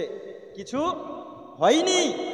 আমাদের কর্তব্য ছিল 2 বছর দুধ পান করানো, আমরা পান করিয়ে দিয়েছি, মনে করলাম যাদের সন্তান তাদের কাছেই ফিরিয়ে দেওয়া হোক, যার জন্য আমরা নিয়ে এসেছি। হযরতে আমিনা কিন্তু এটা মানতে চায় না। বলছে না, যেই ভালোবাসা দেখিয়ে, যেই মোহাব্বত দেখিয়ে, বা যেই মোহাব্বত হালিমার অন্তরে আছে, সেই মোহাব্বতের টানে নবীকে নিয়ে গেলেন, 2 মাসের মাথায় নিয়ে চলে আসার নিশ্চয় কিছু হয়েছে, ঠিক না? নিশ্চয় কিছু হয়েছে। হযরতে হালিমাতুস সাদিয়া তিনি কিছু বলতে চান না, তিনি আপনার কিছু তো একটা লুকানোর চেষ্টা করতেছি। কিন্তু হযরতে আমিনা বলতেছেন, বোন হালিমা, তুমি আমায় বলো না, তুমি কি আমার কাছে লুকাচ্ছ? হযরতে হালিমা বলতে চান না, হযরতে আমিনা তিনি ছাড়তে চান না। অবশেষে বাবা হযরতে হালিমাতুস সাদিয়া তিনি আপনার বলতে শুরু করে দিলেন, এ বোন আমিনা, আপনার সন্তানকে আমি নিয়ে আসার একটি মাত্র কারণ, হয়তো আপনার সন্তান মুহাম্মদকে হাওয়া লেগেছে। কি লেগেছে? হাওয়া লেগেছে। কি লেগেছে? হাওয়া লেগেছে। এবার আমিনা জিজ্ঞেস করছে, বোন হালিমা, কি করে বুঝতে পারলে? তাই না? কি করে বুঝতে পারলে যে আমার সন্তানকে হাওয়া লেগেছে? তো হযরতে হালিমাতুস সাদিয়া বলতেছে, ওগো বোন আমিনা, আমি একদা আমি আমার বাড়ির কাজে ব্যস্ত রয়েছি, আমার সন্তান আর মুহাম্মদ এই 2 ভাই চলে গেছে পাহাড়ের দিকে। যাওয়ার পরে খেলাধুলা করতেছি, হঠাৎ আমার নিজের সন্তান আমার কাছে চলে এসেছেন। আসার পরে বলতেছেন, ও মা হালিমা, একটু তুমি চলো না, ওই দেখো মুহাম্মদকে 2জন সাদা পোশাক পরা ব্যক্তি এসেছেন, আমার ভাই মুহাম্মদকে ধরেছি, জমিনে শুইয়ে দিয়েছেন এবং যেন মুহাম্মদ ভাইয়ের পেট কাটতেছে। এই কথা শোনার পরে বাবা হযরতে হালিমাতুস সাদিয়া এবং তেনার স্বামী যেন দূর দূর করে যেন দৌড়তে শুরু করে দিল। যেন তিনি দৌড়তে দৌড়তে ওই জায়গায় যখন পৌঁছেছেন, দেখতেছেন আমার দরদি নবীজি ওই পাহাড়ের জায়গায় দাঁড়িয়ে রয়েছেন। জোরে বলুন না সুবহানাল্লাহ। ওই পাহাড়ি জায়গায় দাঁড়িয়ে আছে। হযরতে হালিমাতুস সাদিয়া জিজ্ঞাসা করতেছে, বাবা জান, মুহাম্মদ তুমি আমায় বলো না তোমার ভাই কি বলতেছে, তোমার কি হয়েছিল আমায় বলো। আমার নবী তখন বলতেছেন মা হালিমা, আমি যখন খেলাধুলা করতেছিলাম দুটো ব্যক্তি সাদা পোশাক পরে এসেছি, আসার পরে আমায় জমিনে শুইয়ে দিল, আমার যেন বুকটা কেটেছি, কাটার পরে কিছু একটা বের করলো, ওখান থেকে একটি অংশ ফেলে দিলেন, ফেলে দেওয়ার পরে আবার ওই জিনিসটা আমার অন্তরে রাখার পরে আমার বুকের মধ্যে রেখে সেলাই করে দিয়েছি, যেটাকে আমাদের ভাষায় বলা হয় সিনা চাক। জোরে বলুন না সুবহানাল্লাহ। হযরত হালিমাতুস সাদিয়া রাদিয়াল্লাহু তাআলা আনহা এটা শোনার পরে তিনি হয়রান হয়ে গেলেন, তিনি অবাক হয়ে গেলেন, কারণ তিনার সাধারণ মস্তিষ্কে তিনারা ভাবতেছেন এটা কেমন করে সম্ভব, এটা কেমন করে সম্ভব। কারো বুক ফাড়বে, ফাড়ার পরে তার হৃৎপিণ্ড বার করবে, ওখান থেকে কিছু একটা অংশ লুথুড়ি বের করে কেটে ফেলে দিয়ে আবার ভিতরে রেখে আবার সেলাই করে দেবে। তৎকালীন সময়, এখন তো সার্জারির যুগ হচ্ছে, তাই না গো, যুগ হচ্ছে, তৎকালীন সময় সাধারণ মস্তিষ্কে কি এটা মেনে নেওয়ার সম্ভব ছিল? যারা বলুন ছিল, ছিল না। যার জন্য হযরতে হালিমাতুস সাদিয়ার স্বামী কি বলছে, হালিমা মুহাম্মদ তো ভুলভাল বকছে, হয়তো মুহাম্মদের হাওয়া লেগে গেছে। বলছে, বুঝতে পারছেন না কি বলছে, মুহাম্মদ ভুলভাল বকছে, মুহাম্মদকে মনে হয় হাওয়া লেগেছে। মানুষের হাওয়া লাগবে দেখেন ভুলভাল বকে না গো, বলে বকে না? মাদেরকে হাওয়া লাগলে স্বামীকে ভাই বলে, বলে না? আর বাপদেরকে হাওয়া লাগলে তো স্ত্রীদেরকে বোন বলে বসে থাকে। বুঝতে পেরেছেন? এ হচ্ছে অবস্থা। আপনার হাওয়া যখন লাগে কতই না ভুল বকে, আর গ্রামের হুজুরদের ভালোই হয়, তাই না? কি ওই যে একটু বকশিস পাওয়া যাবে। তো যাই হোক, হাওয়া লেগেছে, হাওয়া লাগলে ভুল ভাল বকে। অ্যাকচুয়ালি রসুল তো ভুল বকছেন না, রসুল ভুল বকছেন না। সিনাচাক অবশ্যই হয়েছে, যেটা তোমার সাধারণ মস্তিষ্কের পক্ষে ভাবা চিন্তা ভাবনা করা সম্ভব নয়, সেটা আমার রসুলের মুজিজায় এবং আল্লাহর কুদরতে সম্ভব আছে না নাই? যেটা তোমার ধারণা করা সম্ভব নয়, ওটা আমার আল্লাহর জন্য করা সম্ভব কি সম্ভব না? আজ তোমার জন্য আল্লাহর কাছে যাওয়া সম্ভব নয়, আসমানে যাওয়া সম্ভব নয়, কিন্তু আমার নবীর জন্য 7 আসমান পাড়ি দেওয়া সম্ভব। এই হচ্ছেন আমার নবী। আমার নবী ভুল বকে নাই, কিন্তু হালিমাতুস সাদিয়া এবং তারা ভাবলো হয়তো মুহাম্মদকে হাওয়া লেগে গেছে। এমন তো অবস্থাতেই হযরতে হালিমাতুস সাদিয়া রাদিয়াল্লাহু তাআলা আনহা স্বামী বলতেছি, ওগো হালিমা, মুহাম্মদকে যে হাওয়া লেগেছে, হয়তো হাওয়া লাগার প্রভাব বেড়ে যেতে পারে, হয়তো অসুস্থতা বেড়ে যেতে পারে। তার জন্য যদি অসুস্থতা বেড়ে যায় তাহলে আমাদের প্রতি দোষ চলে আসবে। নচেত তুমি এক কাজ করো, যার সন্তান তাকে তুমি ফিরিয়ে দিয়ে এসো। ওগো বোন আমিরা, আমি হালিমাতুস সাদিয়া এই জন্য তোমার কাছে ফিরিয়ে দিতে এসেছি। ওগো বোন হালিমা, শুধু তাই নয়, আমি একদা আমার নবী পাক সাল্লাল্লাহু তাআলা আলাইহি ওয়াসাল্লামকে, আমি আমার মুহাম্মদকে কোলে নিয়ে রয়েছে। আমি না, আমার ছাগলগুলো যখন চরতে যাবে, আমার ছাগলগুলো যখন ঘাস খেতে যাবে, আমার ছাগলের মধ্য থেকে একটি ছাগল যেন দেখতেছি আমার কাছে আসার পরে আমার মুহাম্মাদের কাছে মাথা নত করে সিজদা করতেছে। আমি হালিমাতুস সাদিয়া এটা দেখার পরে অবাক হয়ে গেলাম। আমি আরো দেখতেছি, আমি যেন দেখতে পেলাম ওই ছাগলটা আমার নবীকে চুম্বন খাওয়ার পরে আবার যেন তাদের দলের মধ্যে চলে গেল। ওগো বোন আমিনা, এইরকম আশ্চর্য ঘটনা আমি দেখতে পেয়েছি, আর এইরকম কথা তোমার মুহাম্মদ বলতেছি, যার জন্য আমরা ভাবলাম হয়তো মুহাম্মদকে হাওয়া লেগেছি, যার জন্য যার সন্তান তাকে ফিরিয়ে দেওয়া হোক। বলে আমিনা বলতেছে, বোন হালিমা, এই জন্য তুমি মুহাম্মদকে আমার কাছে নিয়ে এসেছো। হযরতে আমিনা মুস্কি হাসি দিয়েছেন এবং তিনি বলতেছেন, বোন হালিমা, আমার মুহাম্মদকে হাওয়া লাগা তো দূরের কথা, আমার মুহাম্মাদের এত শান ও শৌকাত, আর হাওয়া লাগা তো দূরের কথা, কোন হাওয়া আমার মুহাম্মাদের কাছে প্রবেশ করতে পারবে না।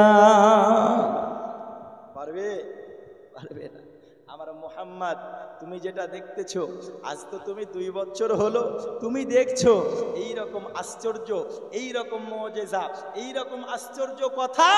আমার নবীর শান শৌকতের ব্যাপার আমি আমেনা, আমি নবী দুনিয়ার বুকে আসার পূর্বেই দেখেছি। জোরে বলুন সুবহানাল্লাহ।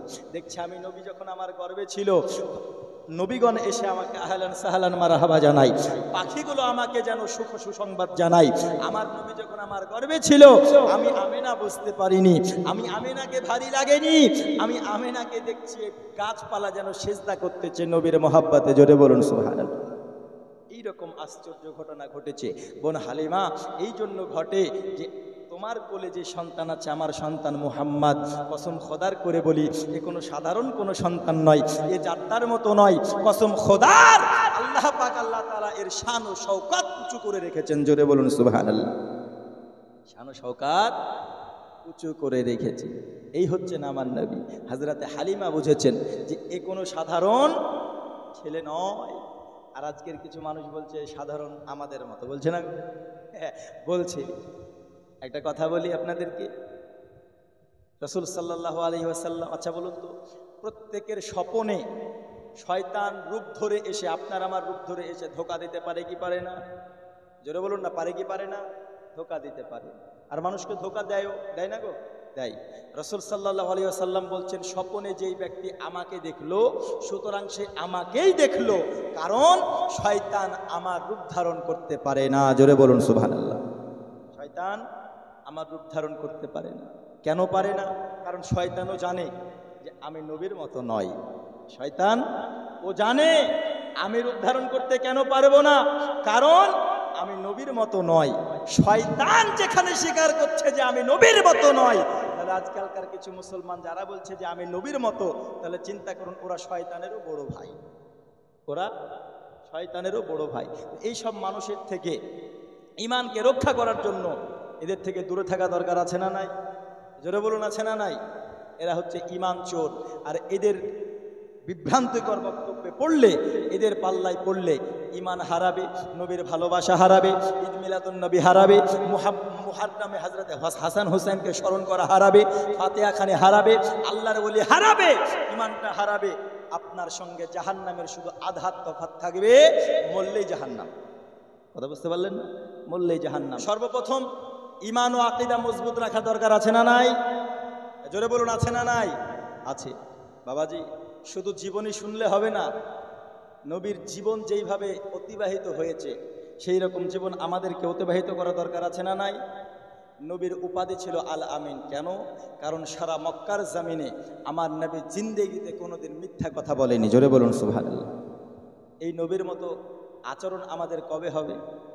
আল্লাহ পাক আল্লাহ তাআলা আমাদের নবীর মতো আচরণ, আল্লাহ পাক আল্লাহ তাআলা যেন আমাদের সকলকেই নবীর জীবন দৃষ্টান্ত আমাদের মধ্যে বানিয়ে দেন, এবং আমাদের সকলকে যেন নবী সাল্লাল্লাহু আলাইহি ওয়াসাল্লাম যে পথে চলেছেন, যে পথ দেখিয়েছেন, সাহাবায়ে কেরামেরা এবং আহলে সুন্নাত ওয়াল জামাতের ওলামায়ে কেরামেরা যেই পথ আমাদেরকে দেখিয়েছেন, সেই পথে যেন প্রচলিত হওয়ার তৌফিক দান করেন।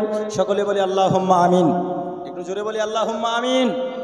আমি আয়াতে কারিমা তেলাওয়াত করেছি, কুল ইন কুনতুম তুহিব্বুনাল্লাহা ফাত্তাবিউনি ইউহিব্বুকুমুল্লাহ ওয়া ইয়াগফির লাকুম যুনুবাকুম আল্লাহু গফুরুর রহিম। আমার আল্লাহ বলেন, হাবিব, আমাকে যদি কেউ পেতে চায়, আমি আল্লাহকে যদি কেউ ভালোবাসতে চায়, সে যেন আপনাকে ভালোবাসে। যে আপনাকে ভালোবাসলো সে আমি আল্লাহকে পেয়ে গেল, আর যে আমি আল্লাহকে পেল, আমি তার জীবনের সমস্ত গুনাহ মাফ করে দেব, এবং আমি আল্লাহ তার জন্য হয়ে যাব গফুরুর রহিম। জোরে বলুন সুবহানাল্লাহ। আব্বাজি আমার, সর্বশেষ একটি কথাই বলি, নিজের জান ও মালের থেকে আমরা সবাই নবীকে ভালোবাসবো কি বাসবো না? জোরে বলুন, বাসবো কি বাসবো না? নবীকে যদি ভালোবাসি, হাসরে আমাদের পরিত্রাণ হবে কি হবে না? আমরা যদি নবীকে ভালোবাসি, কবরে আমরা মাফ পাবো কি পাবো না? আমরা যদি নবীকে ভালোবাসি, ইহজগৎ পরজগৎ কোন জগতে আমাদের ভয় থাকবে? ভয় থাকবে না। তাই আমি আপনাদেরকে একটি রিকোয়েস্ট করব, নবীকে ভালোবাসুন, মুহাব্বত করুন। তো যাই হোক, আমার রাসূলের মুহাব্বতের একটি গজল পড়ব, একবার দরুদ শরীফ পড়ুন। আল্লাহুম্মা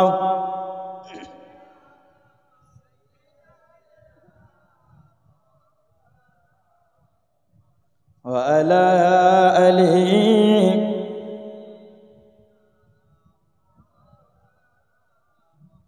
নবীজির গোলামের কোনো চিন্তা নাই, চলো নবীজির জান্নাতে মদিনাতে যাই। জোরে বলুন। আমরা সবাই নবীর গোলাম কি গোলাম না? আমাদের কোনো চিন্তা থাকবে? চিন্তা থাকবে না। একটু সুবহানাল্লাহ তো বলবে। আপনারা অন্যান্য দিকে গজল টজল শুনলে খুশি হয়ে আপনার টাকা পয়সা দেয়, তো আপনারা নোটও দিচ্ছেন না, ভোটও দিচ্ছেন না, তাহলে কি করে হবে? হ্যাঁ, একটু জোরে বলুন সুবহানাল্লাহ। আপনারা আমার সঙ্গে বলুন, চলো নবীজির জান্নাতে মদিনাতে যাই। এটা বলতে পারবেন না? আল্লাহ যে নিয়ামত দিয়েছেন আমাদের মুখ হক আদায় করতে হবে কি হবে না? পরিশেষে আপনারা সকলেই বলুন, চলো নবীজির জান্নাতে মদিনাতে যাই, চলো নবীজির, আরো জোরে, চলো নবীজির জান্নাতে মদিনাতে যাই। নবীজির গোলামের কোনো চিন্তা নাই, চলো নবীজির জান্নাতে মদিনাতে যাই, চলো নবীজির তে মদিনাতে। কে কে যাবি মদিনা,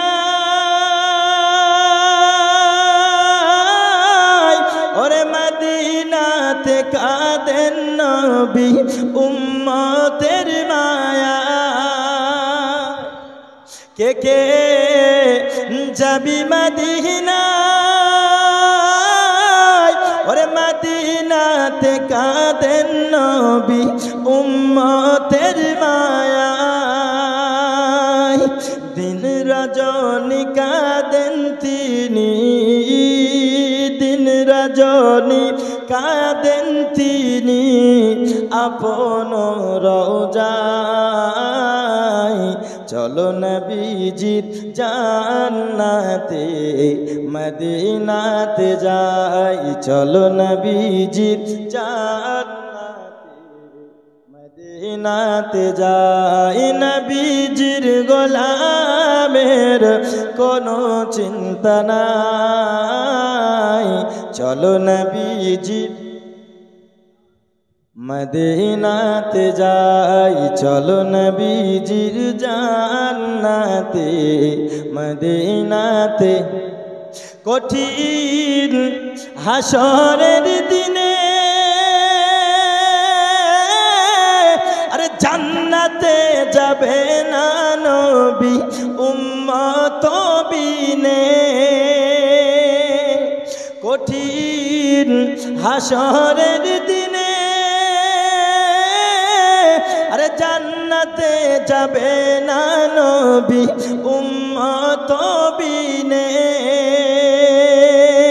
পুল সিরাত পার করিবেন নবীর ওসিলায়,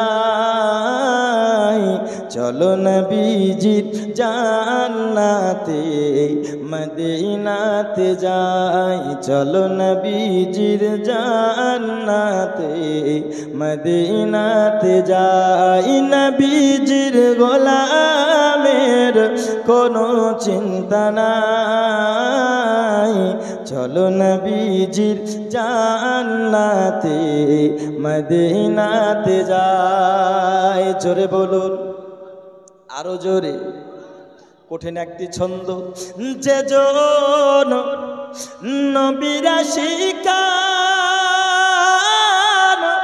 আরে হাসরেতে পাইবেন তিনি মহান সম্মান। নবীর যারা প্রেমিক হবে হাসরে সম্মান পাবে কি পাবে না? জোরে বলুন, পাবে কি পাবে না? যে জন নবীর আশিকান আরে হাসরেতে পাইবেন তিনি মহান সম্মান। পুল সিরাত পার করিবেন নবীর ওসিলায়,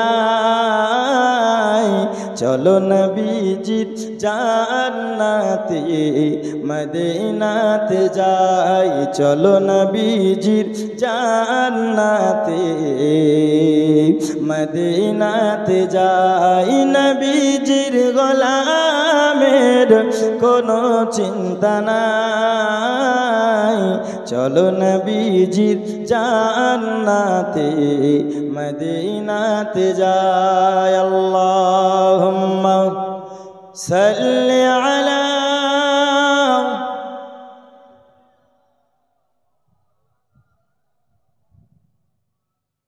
ওয়া আলা আলি সাইয়্যিদিনা মাওলানা মুহাম্মদ সাল্লাল্লাহু তাআলা আলাইহি ওয়াসাল্লাম। যাই হোক, দীর্ঘ সময় আলোচনা রাখলাম নবীর জীবনীর উপরে। তো শুধু জীবনী শুনলেই হবে না, আমল করতে হবে, তাই না গো? আমল করা দরকার আছে না নাই? নবীর জীবনী শুধু শুনে চলে গেলে হবে না। নবীর জীবনী শুনে চলে গেলাম কিন্তু একক মসজিদে গেলাম না। আমরা নবীকে ভালোবাসি, নবীকে মানে, মসজিদে ইমাম সাহেবের পেছনে মুসল্লি নাই, তাহলে কি করে হবে, তাই না? বাদশা মানবো, বাদশার হুকুম মানবো না, তাহলে তো হবে না। নবী মানবো, নবী যেটা করেছেন সেটা মানবো না, তাহলে হবে না। তাহলে আজ থেকে আমরা নামাজ পড়বো তো ইনশাল্লাহ, জোরে বলুন, পড়বো তো ইনশাল্লাহ। নবীর আদেশ নির্দেশ আল্লাহর হুকুম মানব তো ইনশাল্লাহ, বলুন ইনশাল্লাহ। আর যুবক ভাইদেরকে আমি বলি, তোমরা মোবাইলে বেশি আসক্ত থেকো না, কারণ এই মোবাইল একদিন ধ্বংস করে দেবে। তোমরা মোবাইলকে ত্যাগ করে এই যে তোমরা ফ্রি ফায়ার পাবজি এই যে খেলছো, 10 জন 20 জন এক জায়গাতে গ্রুপ করে বানিয়ে বসে, এখন মসজিদে মাগরিবের আজান চলছে, এদিকে ফটফট ফটফট করে চিল্লাচ্ছে আর গেম খেলছে না গো? গেম খেলছে। আচ্ছা, ইমানদারের সহিত কোন যুবক গেম খেলে? হাত তোলো তো দেখি, পারে কি? কেউ তুলবে না, না? যাই হোক, এইবার আমি তোমাদেরকে বলি, যারা খেলো তোমরা মনে মনে আজ থেকে তওবা করে নাও, যে যাই হোক আজ থেকে আমরা তওবা করছি, কাল থেকে একক করে হলেও নামাজ শুরু করব, বলুন ইনশাল্লাহ। এবার এদের মধ্যে দেখি ইনশাল্লাহ বেরোচ্ছে না, এবার যুবকদের মধ্যে থেকে আর ইনশাল্লাহ বেরোচ্ছে না, বুঝলেন? এবার যখন এবার যে ইনশাল্লাহর প্রয়োজন, এবার আর ইনশাল্লাহ বেরোচ্ছে। হ্যাঁ, আমি যেটা বললাম, খারাপ অভ্যাসকে, তোমার যে খারাপ অভ্যাস একদিনে হয়নি, আমি বলছি না হট করে ছেড়ে দাও, আমি বলছি না যে হট করে ছেড়ে দাও, কারণ কোনো নেশা হট করে ছাড়া যায় না, যাই গো, আর কোনো নেশাও হট করে ধরা যায় না। তুমি যেমন পাবজি বা ফ্রি ফায়ার খেলছো, একদিনে তুমি শিখে যাওনি, কারো একদিন দেখেছো, তারপর একদিন খেলেছো, তারপর একদিন ঠকেছো, এই করে ঠকতে ঠকতে একদিন 2 দিন 3 দিন করে নেশা হতে হতে একদিন ফুল তুমি শিখে নিয়েছো, ঠিক কিনা বলুন তো? শিখেছো। ঠিক অনুরূপভাবে তুমি একক নামাজ পড়ো, 10 দিন একক পড়ো, তারপরের 10 দিন তুমি 2 ওয়াক্ত পড়ো, তারপরের 10 দিন তুমি 3 ওয়াক্ত পড়ো, তারপরে 4 ওয়াক্ত, এমন করতে করতে তুমি মাস 2 সময় নাও 5 ওয়াক্ত নামাজ ধরতে। তখন তুমি আস্তে আস্তে 5 ওয়াক্ত নামাজ যখন ধরে নেবে, দেখবে 1 ওয়াক্ত নামাজ যদি ছেড়ে যায় মনে ব্যথা লাগবে, লাগবে না গো? বলুন, ব্যথা লাগবে না? ব্যথা লাগবে। ঠিক তেমন নেশাটাও তুমি ওই রকম করে ছাড়ো। তুমি যদি বিড়ি খাও, তো বিড়ি যারা নেশা করে এরা কেমন করে ছাড়বে? ডেলি দিন ধরো 1 প্যাকেট যদি ফুরিয়ে দেয়, 20টা বিড়ি থাকে, বুঝলেন? বলবেন হুজুর আপনি জানেন কি করি? এখন মা বোনেরা প্রত্যেক ঘরে ঘরে বিড়ি বাঁধে না গো। আগে ছিল 20 করে, এখন মনে হয় কমে দিয়েছে, এখন কমে দিয়েছে। তো যাই হোক, ধরুন 20টা বিড়ি খাই দিনে কেউ, হ্যাঁ, তো পরের দিন আপনি 19টা খান, তারপরের দিন আপনি 18টা খান, তারপরেরটা আপনি 17টা খান, এমন করে 20 দিন পর তো নেশাটা ছাড়বে, যারা বলুন ছাড়বে না? তো তোমরাও ফ্রি ফায়ার, তোমরা ওই যে পাবজি গেম, আস্তে আস্তে আস্তে আস্তে এইদিকে এক ওয়াক্ত করে তোমরা নামাজ ধরো, আর এইদিকে একটু একটু করে তোমরা ছাড়তে থাকো। দেখো ইনশাআল্লাহ তোমাদের জীবনটা সুন্দর হয়ে যাবে। আজ তোমরা যেইভাবে হেয়ার কাটিং করছো, আজকে তোমরা যেইভাবে মানে হ্যান্ডসাম এবং যেইভাবে স্টাইল মেরে তোমরা রাস্তাঘাটে চলছো, তোমাদের নিজস্ব মাইন্ড চিন্তা এটা করছে, ভাবছে যে আমি যেইভাবে যাচ্ছি হয়তো আমাকে সব ভালোই বলছে, হ্যাঁ, কিন্তু এটা তুমি জানছো না যে মা বোনেরা রাস্তায় থাকছে ওরা মনে মনে তোমাকে পাঠা বলছে, বলে গিয়ে বলে না, বলুন তো? যারা এই রকম মানে কি ভণ্ডার মতো চলে, সবার ক্ষেত্রে বলছি না, আমি অনেকে ভদ্রভাবে চলে না গো, অনেকে ভদ্রভাবে চলে, আমি এমন দেখতে পাই। তো সবাই এটা মনে করে যে না আমাদেরকে ভালো বলছে। কিন্তু একটি জিনিস তুমি মাথায় রাখবা, মুসলমান ধর্মের মা বোনেরা সবাই তোমাকে ভালো তখন বলবে যখন তুমি নর্মাল থাকবা, নামাজ পড়বা এবং ইসলামিক রীতিনীতির মধ্যে থাকবা। এদেরকে আপনি ভালো বলবেন নাকি যারা ভণ্ডা হয়ে চলে তাদেরকে ভালো বলবেন গো? যারা ইসলামিক রীতিনীতির মধ্যে থাকে তাদেরকে তো সবাই ভালো বলবে, বলবে না? হ্যাঁ, তুমি যতই ভণ্ডা সাজো, তুমি যতই স্টাইল সাজো, তোমার যখন বিয়ে হবে, তোমাকে যখন দেখতে আসবে তখন জিজ্ঞেস করবে নামাজ পড়ে কি না, জিজ্ঞেস করবে না? জিজ্ঞেস করবে ছেলে কি ভালো কিনা। তখন এটা জিজ্ঞেস করবে না যে ছেলের কেটিএম আছে কিনা, তখন এটা জিজ্ঞেস করবে না ছেলে স্টাইলিশ চুল কাটে কিনা। কথা বুঝতে পারলেন? তখন এটা জিজ্ঞেস করবে না যে ছেলে ছিঁড়া ফাটা ন্যারো শুট আছে কিনা, এটা জিজ্ঞেস করবে না। ছেলে নর্মাল আছে কিনা এটা দেখবে। তাই তোমাদেরকে বলি, তোমরা নিজের মাইন্ডে নয়, নিজের মাইন্ডটাকে অন্যের মাইন্ড করে তোমরা একবার ভেবে দেখো, ইনশাল্লাহ নিজেকে পরিবর্তন করো। ইনশাল্লাহ আল্লাহ পাক আল্লাহ তাআলা খুশি হবেন, আল্লাহ রসুল খুশি হবেন। মুসলমান ঘরে জন্ম নিয়ে এলেই শুধু মুসলমান হওয়া যায় না, মুসলমানের যে রীতিনীতি আছে সেগুলো তোমাদের মধ্যে হওয়ার দরকার আছে না নাই? আছে। আমরা সকলেই আমাদের জীবনকে পরিবর্তন করবো তো ইনশাআল্লাহ। আরো জোরে বলুন ইনশাআল্লাহ। দুই হাত তুলে বলুন ইনশাআল্লাহ। সবাই আরো জোরে ইনশাআল্লাহ। যাক, আল্লাহ পাক আল্লাহ তাআলা যেন আমাদের সকলের মনের আশা ইচ্ছা বাসনাকে পূর্ণ করেন এবং যে আশিকে রসুলেরা এখানে এসেছেন আল্লাহ যেন সকলের আশাকে কবুল করেন।